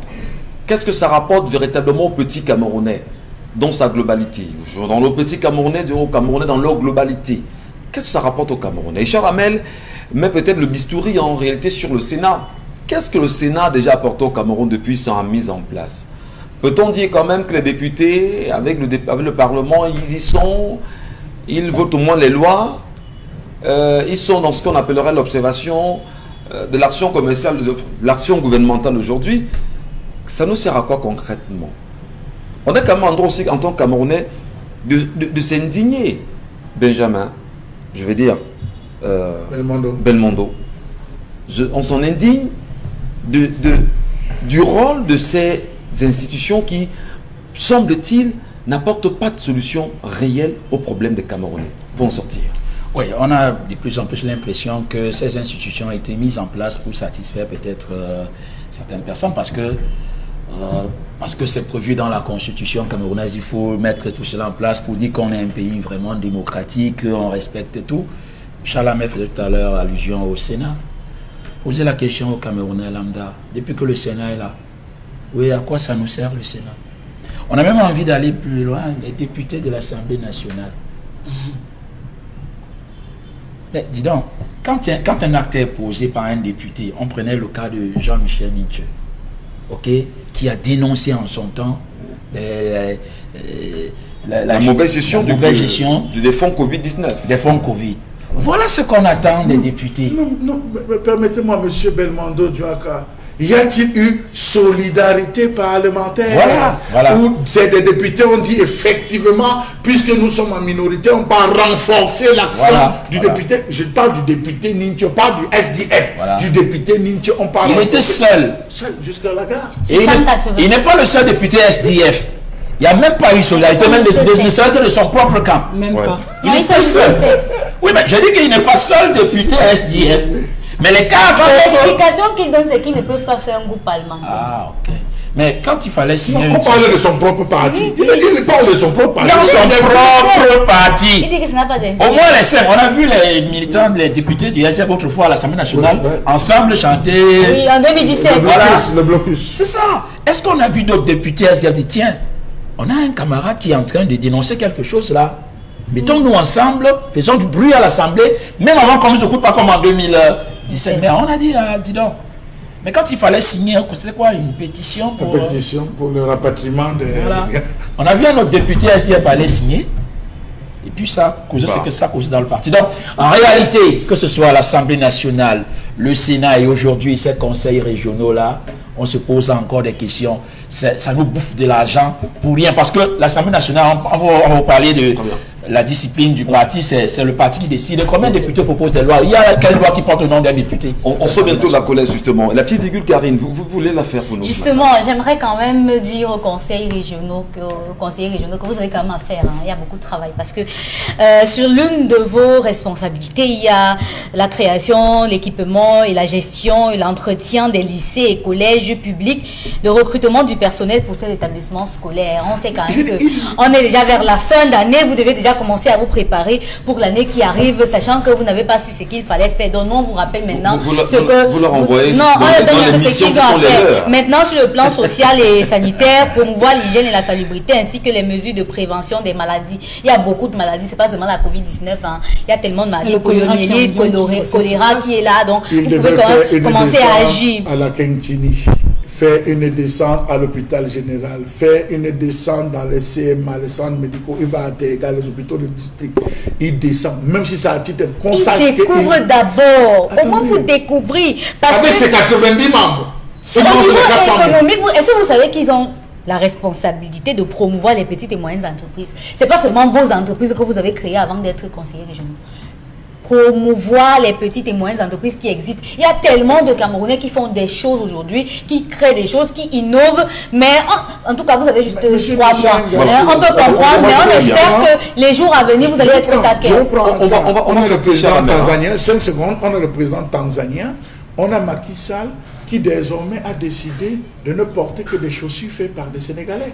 Il a décidé de renforcer à travers son ministère. C'est un message fort. À travers son ministère, il a décidé de renforcer, le président guinéen, de renforcer. Non, attendez, monsieur Michel, de renforcer. Bon, on les appelle les bottiers et tout, mais de renforcer, moi je dis les fabricants de chaussures. De renforcer. Il a demandé jusqu'à passer à dire, présentez-nous votre catalogue, que cela passe dans ces journaux. Mais monsieur Michel Gatchou, on a une pléiade de jeunes aujourd'hui qui font dans la conception, la mode. On peut décider qu'on arrête avec les vestes, on prend un ensemble comme le vôtre, on décide d'arrêter avec cela, on dit aux gens vous allez porter des chaussures made in Cameroun, comme on attend les voitures made in Cameroun. Mais c'est ça le rôle du président du conseil régional. S'il avait procédé par les banques. Comprennent-ils dans leur mission, les différentes missions qui leur sont assignées? Les voitures, vous risquez d'attendre davantage. Merci beaucoup Karine, merci à vous madame, messieurs. Dans un instant, prenons les messages de nos téléspectateurs. Isabelle Carozopet, question aussi de les écouter. Qu'est-ce qu'ils nous laissent comme commentaire à la suite de tout ce qui a été dit dans ce studio depuis le lancement de l'émission? Bonjour à vous sur le plateau. Je pense que cette femme est tout simplement une mauvaise épouse. Elle n'a jamais aimé cet homme, c'est pourquoi elle se replie dans sa famille. Le message n'est pas signé du tout. Autre réaction SMS, bonjour à vous l'équipe du Zénith. Quand on va en mariage, on doit savoir que c'est pour être avec son mari, le supporter dans les bons comme les mauvais moments, et ceci s'adresse aux deux conjoints. Donc pour le cas, je crois que la dame n'a pas bien saisi la définition du mariage. Autre message, dans la vie, il y a ce qu'on appelle le karma, que cette femme sache que peu importe où elle ira, elle payera tôt ou tard les conséquences causées à cet homme. Autre réaction, Lydie depuis Mabanda qui nous dit, bonjour à vous l'équipe du Zénith, je crois pour le cas de la dame par rapport à l'histoire du jour, qu'il faut qu'elle supporte son mari, même si ce dernier n'est pas apte aujourd'hui, il a au moins été hier.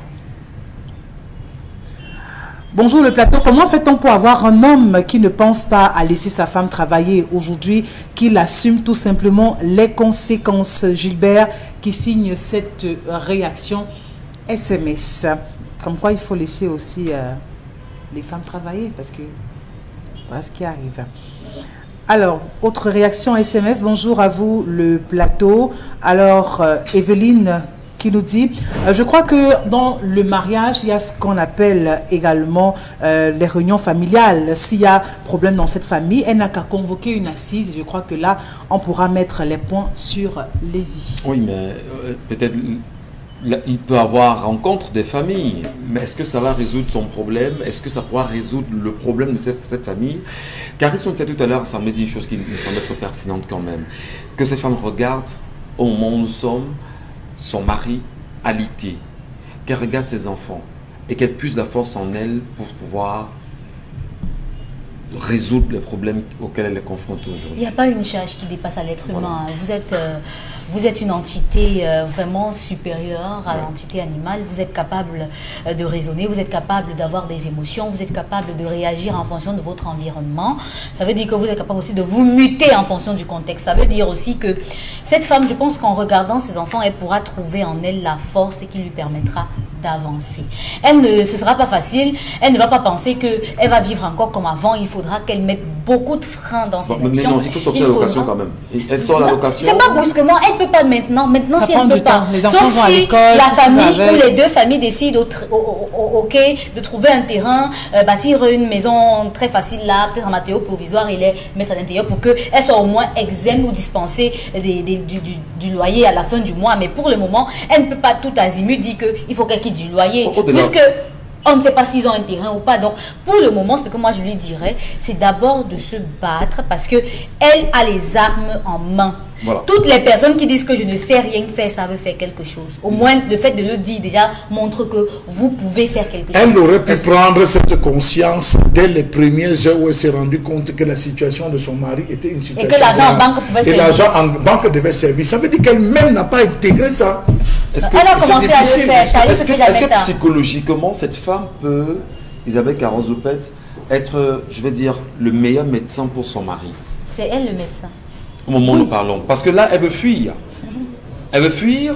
C'est peut-être pire pour l'homme qu'il estimait quand même qu'il a épousé une femme qui était son bras séculier et qu'aujourd'hui, elle le lâche comme ça. Est-ce que c'est pas important de dire aux femmes qui sont dans cette situation, pardon, et qui nous regardent ce matin que, en réalité, le premier médecin pour le mari, c'est vous, à travers des encouragements, des motivations tous les jours.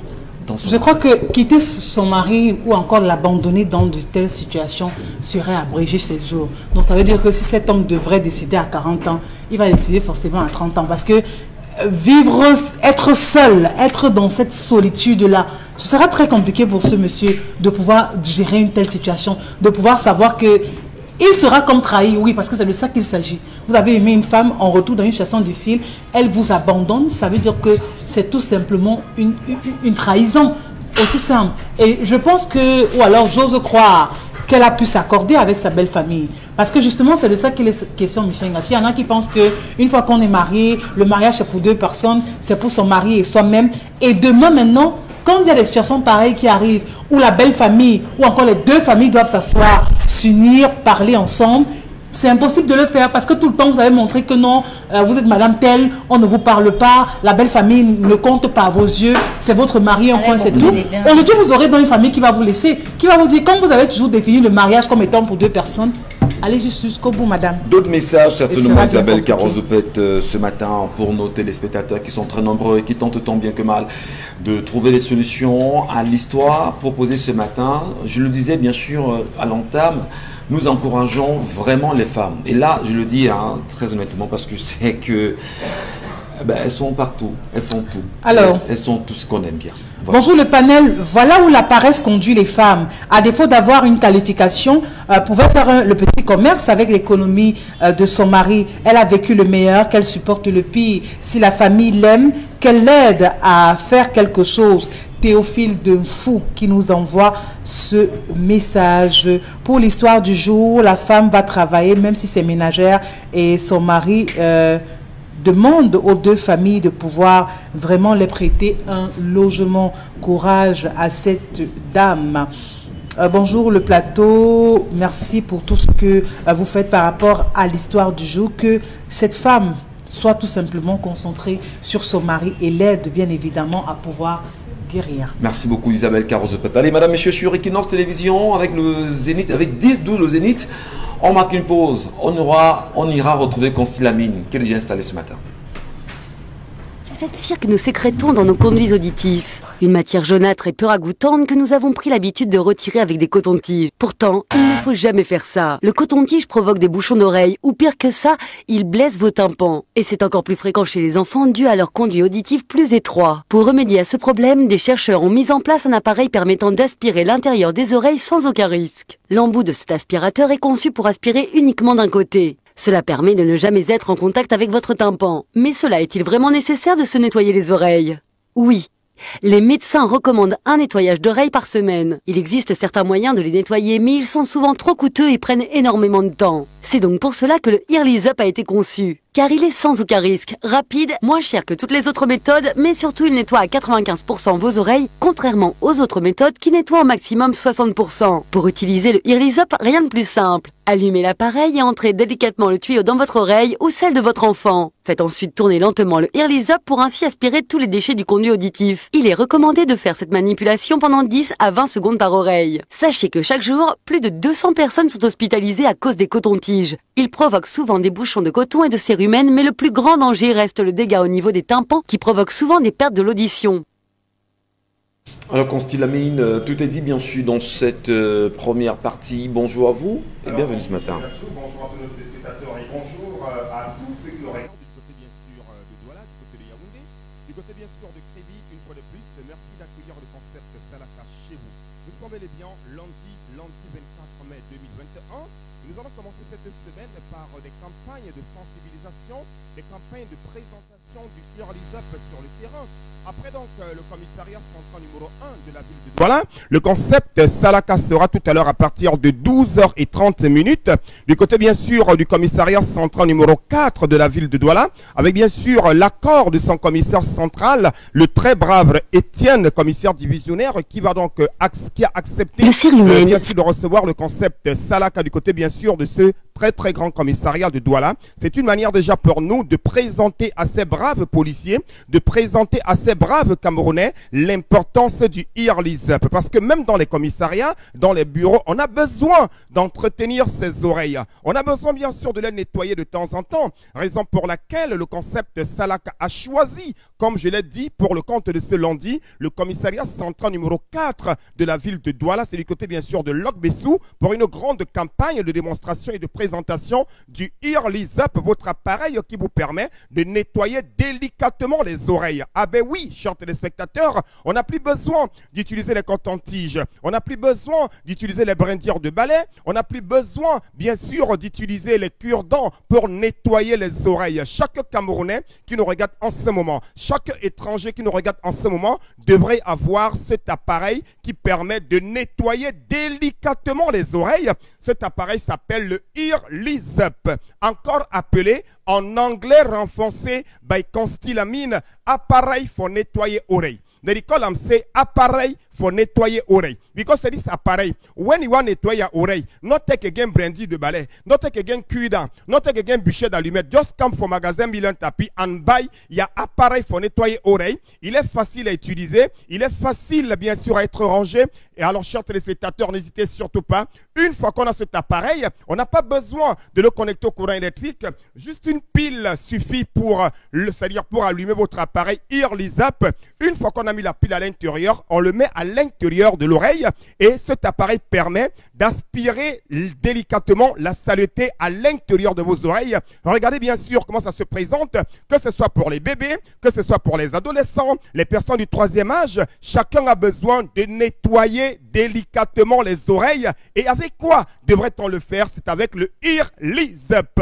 Après donc cette brillante présentation, nous allons passer tout de suite au prix. Et je rappelle qu'en ce moment, quand vous achetez un Earlys Up, le second vous est offert gratuitement. Oui, j'ai dit bien, quand vous achetez un Earlys Up, au prix bien sûr affiché à l'écran, le second vous est offert gratuitement. Ça veut dire tout simplement, c'est l'opération Buy One Take Two. Donc tu achètes un Earlys Up, on te donne le second gratuitement. Il est en vente au magasin 1001 Tapis. C'est en face du palais d'Ika, à l'entrée de la rue Mermoz.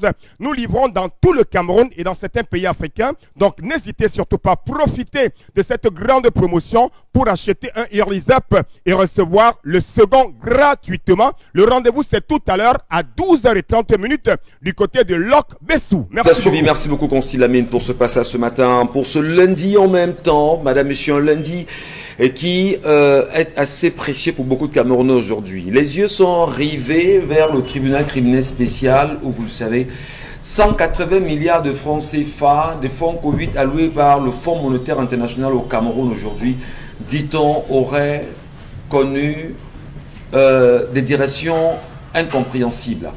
Alors, le tribunal criminel spécial, depuis quand même la semaine dernière, a pris sur elle, à travers une injonction du chef de l'État, de voir un peu plus clair sur cette affaire. Les ministres tour à tour tentent tant bien que mal de se justifier, Et il y a d'ailleurs cette expression qui a été lâchée par l'un d'entre eux. C'est même l'argent de la malchance de quoi on m'a donné, qu'on m'a envoyé. Je vais bien comprendre. Qu'est-ce qui peut expliquer qu'on en arrive là aujourd'hui?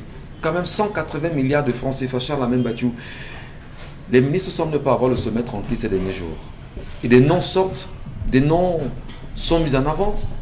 Mais finalement, le problème c'est tout le gouvernement camerounais, va-t-on dire, pas seulement quelques ministres.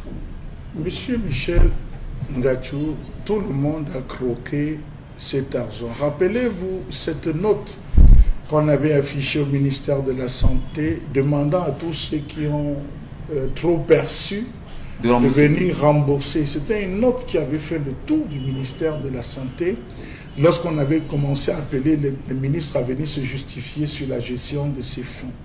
Il y a certains qui ont cru que l'affaire de l'opération Épervier, comme c'était une opération d'épuration, permettez-moi politique de certaines personnes, comme les j'entendais à le dire, était passée. On pouvait faire ce qu'on voulait.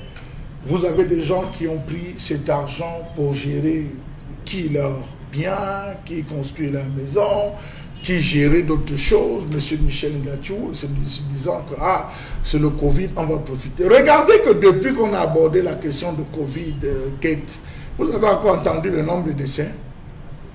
Le décès de quoi? Le ministre de la Santé. Le décès des vaccins. Vous avez... Est-ce que vous suivez, même on parle encore même des vaccins. Même des vaccins. C'est à qui mieux? Débrouillez-vous. Vous avez vu, il y a un silence total.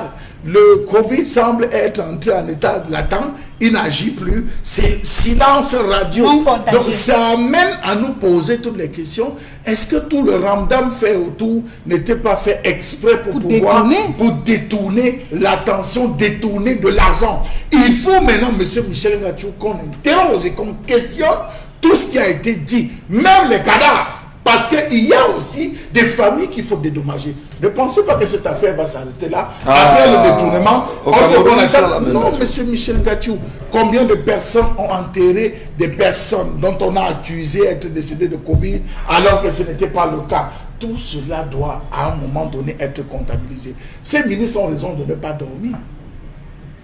Si vous avez vu comment le Covid, avec l'entrée du Covid, les chantiers naissaient. Faites un tour à Yaoundé. Les chantiers naissaient, monsieur Michel Ngachou. Je ne vous envoie pas si malin. Je ne vous envoie pas si malin. Ça courait, monsieur Michel Ngachou. Les chantiers. Quand on vous dit que non, c'est lui le chargé de... Non, c'est tel, il est chargé de ceci. C'est lui qui s'occupe des standards, qui perçoit. Ah non, c'est tel, il s'occupe de ceci. Par rapport au Covid, vous allez vous rendre compte.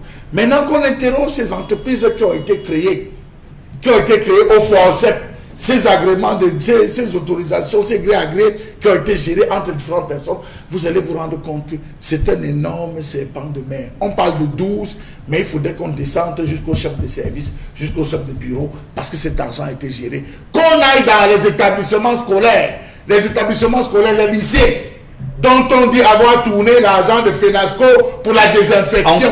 Est-ce qu'ils ont perçu l'argent et où? En quoi le peuple camerounais peut-il aider le TCS aujourd'hui a fait un travail éclectique, je vais dire un peu plus clair? Benjamin Joko. Monsieur Michel Ngachou, on va aller plus loin, jusqu'aux journalistes. Il faut aller plus loin. Il faut pousser. Non, je vous dis, il faut pousser. Les journalistes qui ont émargé. Oui, qui ont émargé. Qui sont ceux qui ont émargé? Non, monsieur Michel Ngachou, vous savez, quand on décide d'épurer, qu'on épure jusqu'à la fin, parce que si on s'arrête au début, on n'aura pas accompli. Il y a plein de personnes qui ont émargé dans cette affaire. Ils doivent rendre gorge. Après ça, on termine avec la canne. On joue la canne et après, comme en 1972, on interpelle tous les gens, on soulève ces dossiers. Mais il y a plein de on va interpeller, mais l'argent est à partir. Ouais, mais le peuple peut faire quoi aujourd'hui pour aider le TCS à faire un travail propre? Oui, on a vu tout un sous-préfet menacer un chef parce qu'il s'offusquait du fait qu'on vient lui tendre un maigre saut. Et on a tout fait de lui dire que les paroles du chef de l'État, les actes du chef de l'État sont pleins de sauts de souveraineté, donc ça ne se discute pas. Donc, puisqu'on nous dit qu'on a partagé les seaux, les savons, le riz et tout le reste, mais ces mêmes chefs traditionnels-là, chacun peut venir dire voilà ce que j'ai reçu, voilà. Chacun peut dire voilà ce que j'ai reçu, on peut additionner tout ça et voir ce que ça a donné. Mais bon, pour dire comme quelqu'un sur le net, ils ont plus parlé de distanciation sociale, mais ils n'ont pas tenu compte des distanciations avec l'agent du Covid. Donc, ils ont dit respecter les distanciations sociales, mais il fallait aussi qu'ils respectent la distanciation avec l'agent du Covid. Ouais. Donc, ils se sont accrochés à l'agent du Covid. Et voilà. Donc, moi, je pense que, comme Charles Hamel est en train de le dire, on devrait entrer jusqu'au dernier. Parce que là c'est toute une chaîne. Ça commence en haut. On vous dit que le poisson, j'aime toujours dire, le poisson pourrit par le haut. Par la tête. Voilà. Donc on va commencer par la tête.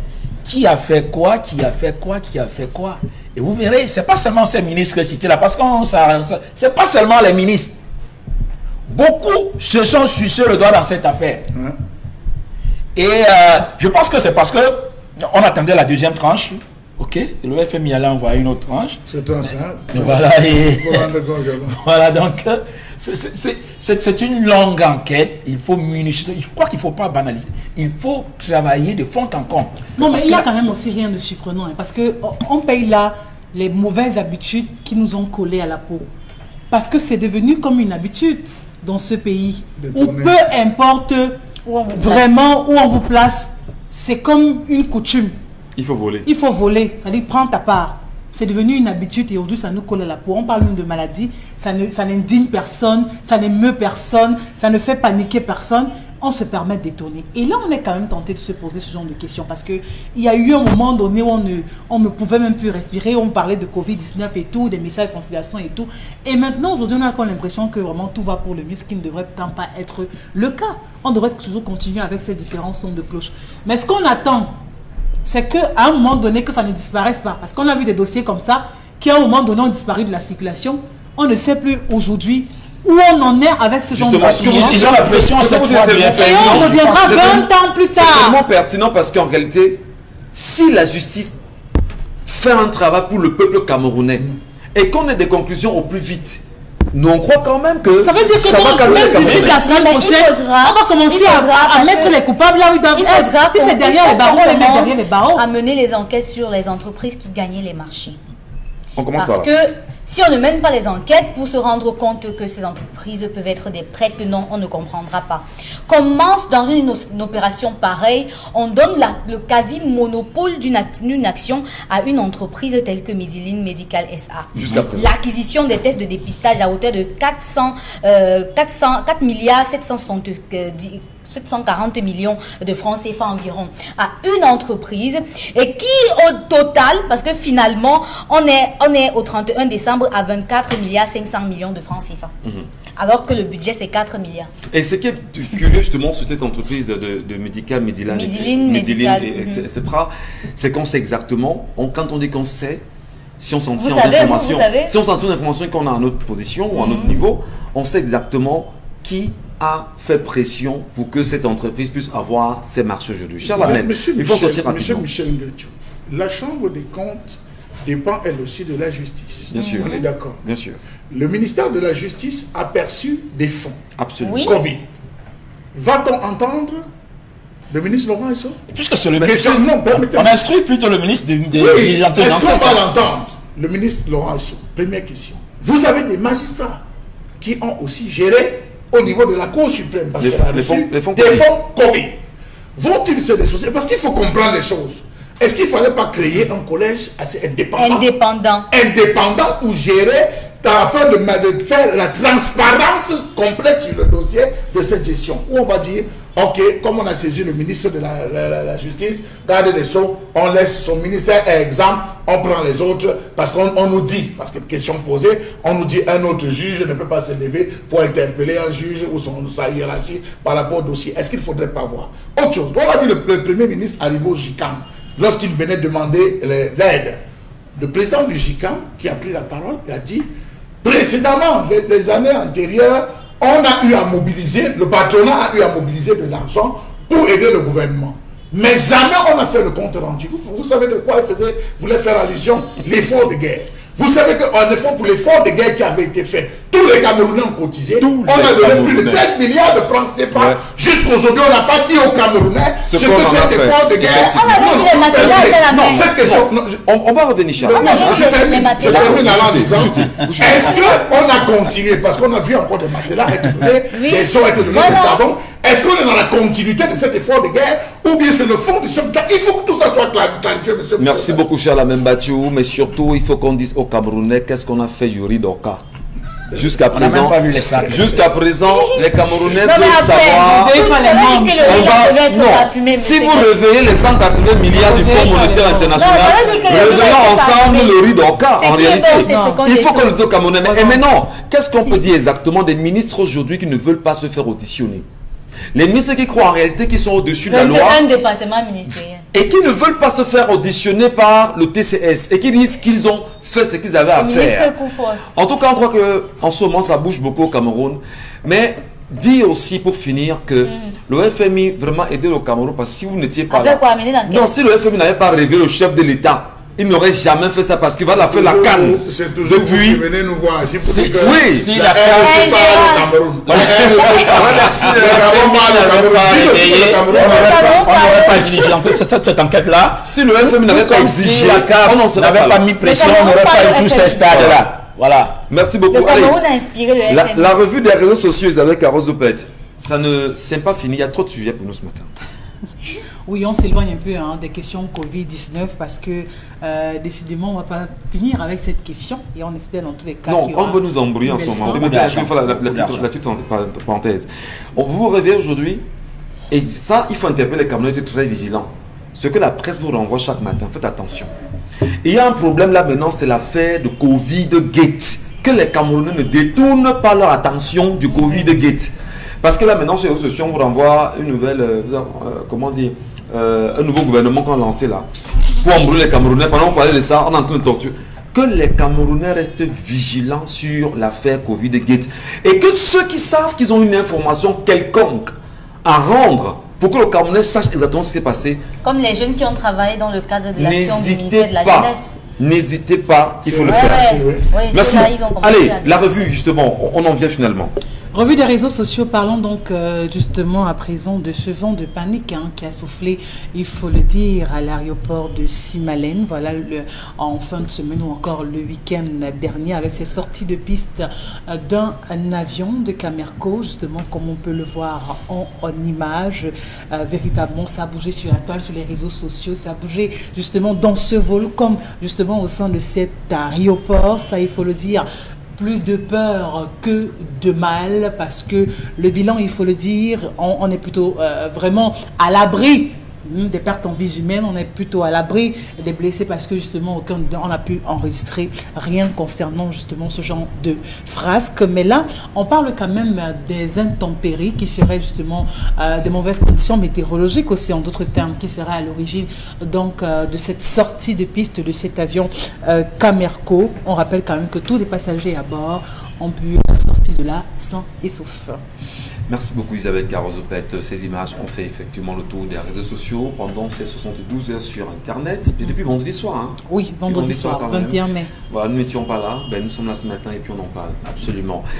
Cher Lamel, beaucoup se plaignent aujourd'hui qu'au niveau des aéroports du Cameroun, les pistes ne sont pas nettoyées. Vous voyez, les pistes ne sont pas nettoyées. Vous-même, vous voyez, vous-même, vous pouvez constater. Est-ce qu'on doit parler? Vous pouvez constater dans quel état se trouve l'ensemble des pistes. Si on n'a pas construit, c'est devenu un lieu d'abri pour des fumeurs de chanvre. Lorsque ce n'est pas le cas, c'est une broussaille qui se bat à pouvoir remplir. Je pense, monsieur Michel Ngachou, que la première chose, quand on parle de l'aéronautique, on parle de l'aviation, on parle de tout ça, je ne suis pas un expert, mais pour ce que j'ai vu dans tous les pays, quand il y a une situation comme celle-là, dans les 24 ou les 12 heures qui suivent, il y a un point de presse. On organise à l'immédiat un point de presse pour éviter tout ce que... Si vous avez parcouru la presse, monsieur Michel Ngachou, mais vous aurez, les réseaux sociaux, vous aurez eu... Je ne sais pas, le ventre qui allait tourner avec tout ce qui était dit. Vous avez des experts. On a quand même communiqué de Cameroun. C'est pas le communiqué, on s'en fout du communiqué. Excusez les gens, on s'en fout du communiqué. On n'a pas besoin du communiqué. Le communiqué ne parle pas. Il faudrait qu'il se déplace Le responsable se déplace, il vient s'asseoir, il dit l'incident que nous avons eu est venu de ceci, est venu de cela, nous avons ceci, nous disons pour rassurer le peuple camerounais, rassurer les partenaires, rassurer que tout se porte pour le mieux. On va remercier ici l'intelligence ou la subtilité, ou je ne sais pas moi, du commandant de bord qui en deux. Le communiqué est stérile. Le communiqué est stérile. On a passé plus à voir ces images. Regardez comment on est clair. Regardez comment on est clair. Un aéroport. Même les phares, je dis même dans les gares, depuis derniers gars, je dis les phares, allez voir. Lorsque vous arrivez à l'aéroport, les phares sont morts. Comme si les téléphones. Les projecteurs sont morts, monsieur Michel Gacho. Ce qui est curieux en même temps, vous avez regardé ces images également, Bemondo, Ndjouaka. Vous dites qu'on n'a pas honte de nos aéroports aujourd'hui, hein, ce qui se passe là. C'est Simalène, là où le Simalène, où le chef de l'État s'arrête à chaque fois, où... Mais qu'est-ce qui peut expliquer qu'on est une pareille situation? On parle quand même des conditions météorologiques. Alors, ceux qui y travaillent, ne font-ils pas leur travail ou pas? Il faut dire que la mauvaise météo rentre dans la formation des pilotes. Ok? Donc, quand tous les pilotes vous le diront. Donc, on tient compte en formation des conditions météorologiques. Donc, il est arrivé parfois qu'un avion voulant atterrir constate qu'effectivement, on ne peut pas atterrir dans ces conditions. Il fait demi-tour. Il va parfois atterrir ailleurs. Ok? On dit que cet avion a atterri en milieu de piste, il a été surpris par le bout des pistes, sorti carrément des pistes. Ça pose un problème avec les infrastructures. Cameco, d'abord, on l'a dit toujours, c'est un mort-né depuis. Ok? Donc, maintenant vous partez loin un avion de fabrication brésilienne. Un avion de fabrication brésilienne. 25 ans d'existence. Ouais. Un avion qui a 25 ans d'existence. C'est la location. Fabrication brésilienne exploitée et entretenue en Guinée équatoriale avec le personnel navigant équato, seul, qui vient atterrir au Cameroun, mais qui n'a rien de nos infrastructures. Oh là là. On s'attend à quoi? Mais ils sont les pistes. Et ce que j'entends, c'est qu'il y a de Covid. Ce qui est extraordinaire, il y a de la Ce qui est extraordinaire, c'est qu'on vous félicite le pilote. C'est incroyable. On félicite, on a fait le pilote, il a... Non, monsieur, il n'atterrit pas dans ces conditions-là. Puis on vous dit qu'il y a un militaire, il pilote. Le pilote, il est militaire. Or, dans l'aviation civile, ce n'est pas le pilote qui va prendre cet avion. Ce n'est pas un militaire. Doit-on se taire, Karine Sontia? Parce que là, bon, quand vous parlez, ils font quoi? Le problème, c'est que quand on parle, ils ne font rien. Donc, quand vous voulez même vous taire, la situation qui arrive dépasse la situation sur laquelle vous avez fermé la bouche. Pourquoi le directeur des ADC n'a pas fait une sortie pour dire aux Camerounais ce qui se passe? Est-ce qu'il n'est pas directeur des ADC? Moi, je pose la question bêtement, comme tout citoyen camerounais. Sa sortie va réparer. Non, qui vient d'abord nous expliquer ce qui s'est passé. Mais à quoi est-ce que M. Assoumani sert finalement? La communication gouvernementale au Cameroun est linéaire. Personne n'aime les questions. C'est pas comme si c'est nouveau. La communication avec notre gouvernement aujourd'hui, elle est linéaire. Quand on donne un communiqué, c'est bon, ça fait partie. Et s'il vous plaît, il y a des gens qui font tout un reportage sur un communiqué. Vous voulez que nous fasse comment? Vous voulez que nous fassions comment sur les communiqués? On se plaint tellement. C'est pas aujourd'hui que les Camerounais font des images des aéroports du Cameroun et mettent sur la toile pour vous dire que ici, il y a les inondations. Ça a changé quoi? Depuis que vous arrivez à l'aéroport international de Douala, est-ce que vous avez vu qu'il y a eu un travail qui a été effectué? Alors, mais ça n'a pas changé. Donc, on reste muet. Quand vous regardez regardez les images qu'on vous montre. Comment est-ce qu'un avion est sorti de piste? Vous voyez qu'il y a de la boue, il y a des herbes dans un aéroport qui est censé avoir eu un chemin adapté. J'étais à Bamoukoum, à l'aéroport de Bamoukoum, pour ajouter de l'eau. Est-ce que vous savez qu'à l'aéroport de Bamoukoum, on cultive tout autour de l'aéroport? On sèche le manioc sur les pistes. Voilà, donc c'est pour vous expliquer à quel point est-ce que ces aéroports c'est seulement pour un avion. Mais je crois que la communication est importante. Peut-être qu'on peut s'éloigner ou alors on peut être ignorant ou alors marquer sur des voitures. Je ne dis pas le contraire. La communication est extrêmement importante. Importante pourquoi? Parce qu'il y a des personnes qu'il faut rassurer. Il y a des personnes qui ont prévu prendre des vols. Et quand une situation comme celle-ci arrive, mais franchement, comme tout être humain, la panique s'installe dans notre cœur. Mais on est dans un pays où pour communiquer, il faut attendre les instructions. Non. Ça veut dire que vous avez des gens qui ne prennent pas les initiatives. Ok? Ils sont responsables d'un département, même ministériel ou quoi que ce soit. Ils attendent l'ordre qui vient d'en haut. Si l'ordre ne vient pas là-haut, même nos ministres, quand ils veulent communiquer, sous ordre du chef de l'État, il ne prend jamais d'initiative. Sous instruction du chef de l'État. Mais toi, tu es responsable d'un département. Quand il y a un cas comme ça, tu dois te prononcer. Ministère des Transports. Alors, permettez. Aujourd'hui, ce qui s'est passé à Camerco, déjà au Cameroun, il faut le dire, on n'a pas de compagnie aérienne, il faut le dire. Même si on est quoi? Non, on a. Vous avez les avions? Bon, comme on a loué l'autre c'est quoi ça? Est-ce que vous avez les avions en Guinée Équatoriale? On a une compagnie aérienne? Vous le direz vraiment au Camerounais qu'on a une compagnie aérienne? Il y a beaucoup d'employés là-bas. Il y a combien d'employés? Mais arrêtons. Est-ce qu'on a un flotte aujourd'hui? Je voudrais rapidement rebondir sur un monsieur qui a été au sein de Camerco et que le Cameroun a sauvagement négligé. Et on a fait, on va dire, un mec qui ne sert à rien. C'est monsieur Dikoum aujourd'hui qui se charge du marketing de Air Sénégal. Allez justement voir ce que Air Sénégal est devenu aujourd'hui. Quand on parle de Air Sénégal, le Cameroun n'a pas d'avion.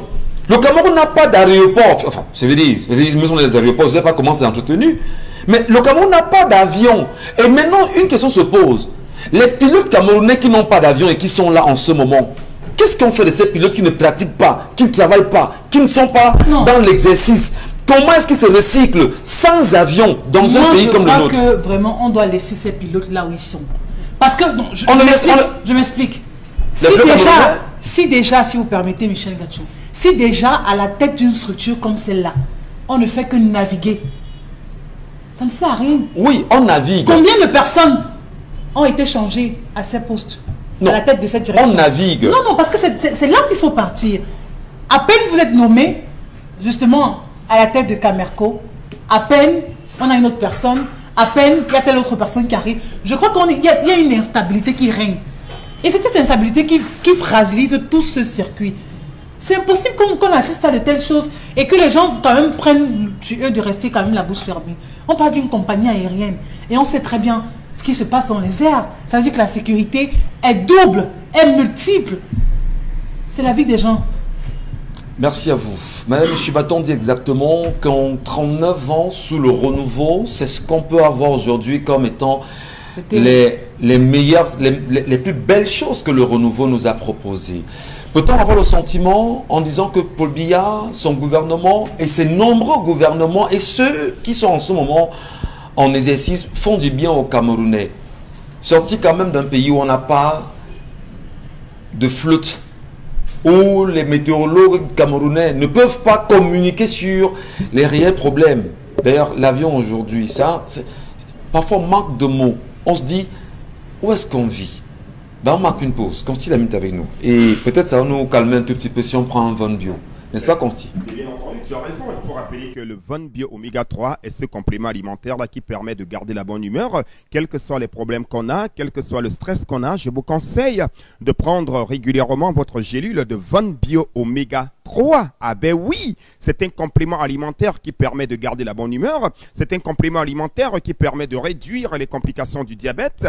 Le Von Bio Oméga 3 que voici permet également d'assouplir nos articulations. Le Von Bio Oméga 3 permet également de nous prévenir contre les AVC. Un autre avantage lié à la consommation du Von Bio Oméga 3, encore appelé huile de poisson, parce que c'est un complément alimentaire qui est fait à base d'huile de poisson appelé fish oil. Donc ce complément alimentaire permet également de réduire les complications du diabète. Il permet également de rajeunir au maximum. Donc c'est un complément alimentaire qui présente plusieurs avantages. Vous êtes diabétique, vous êtes hypertendu, vous avez été victime d'un AVC. Alors la solution pour réduire toutes ces complications-là, c'est de consommer régulièrement le Von Bio Oméga 3. Il est sans effet secondaire dans l'organisme. Rendu à ce jour, ils sont des milliers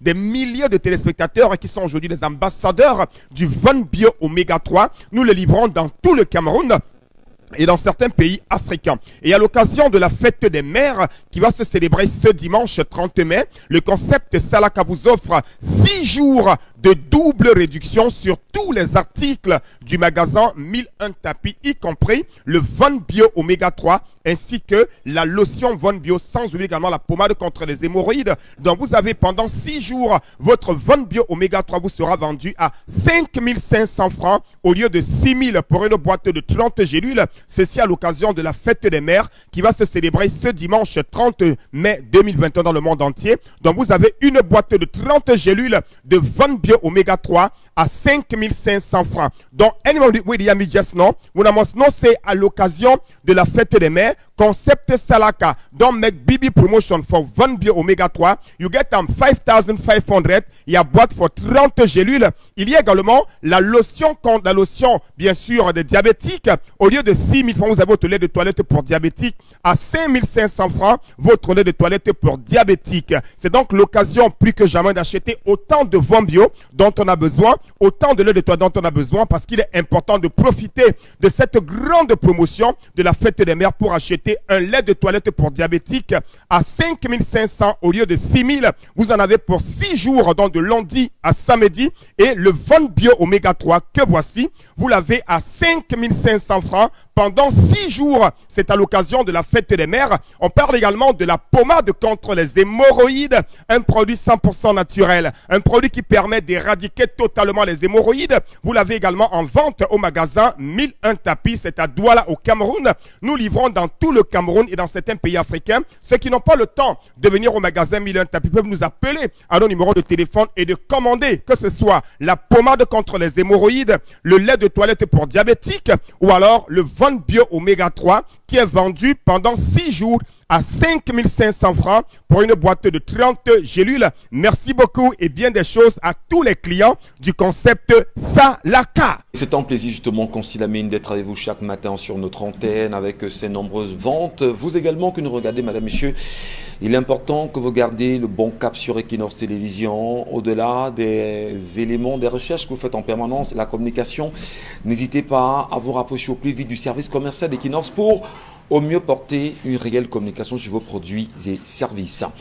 Allez, on va certainement se dire, Charlamagne Bathiou, demain c'est notre rendez-vous, mais avant de partir, il y a ces enfants, il y a ces étudiants de Menganga qui sont sortis ce week-end, bloquer la voie et demander justement à être écoutés.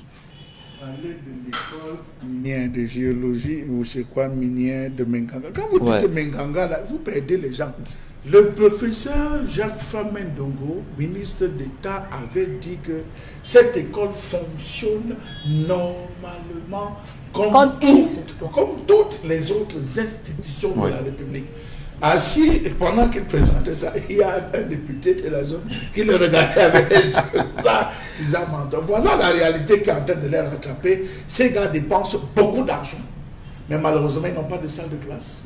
Ils n'ont pas d'électricité, ils n'ont pas d'eau, ils n'ont pas de toilette, ils n'ont pas de quoi adéquat, ils n'ont même pas les éléments les plus basiques qu'il faut pour faire le travail. Je vous promets qu'on en parlera demain justement sur notre antenne. Merci. Merci beaucoup Isabelle Carozopet, Belmondo, Ndjoakwa. Je pense bien Ndjoaka. Merci, je prononce bien. Merci. Karine Sonti également, il faut le dire. Ensemble, madame, monsieur, unis pour la même mission. Dans un moment, il sera 12h. Rendez-vous demain lorsqu'il sera 10h sur Equinox Télévision.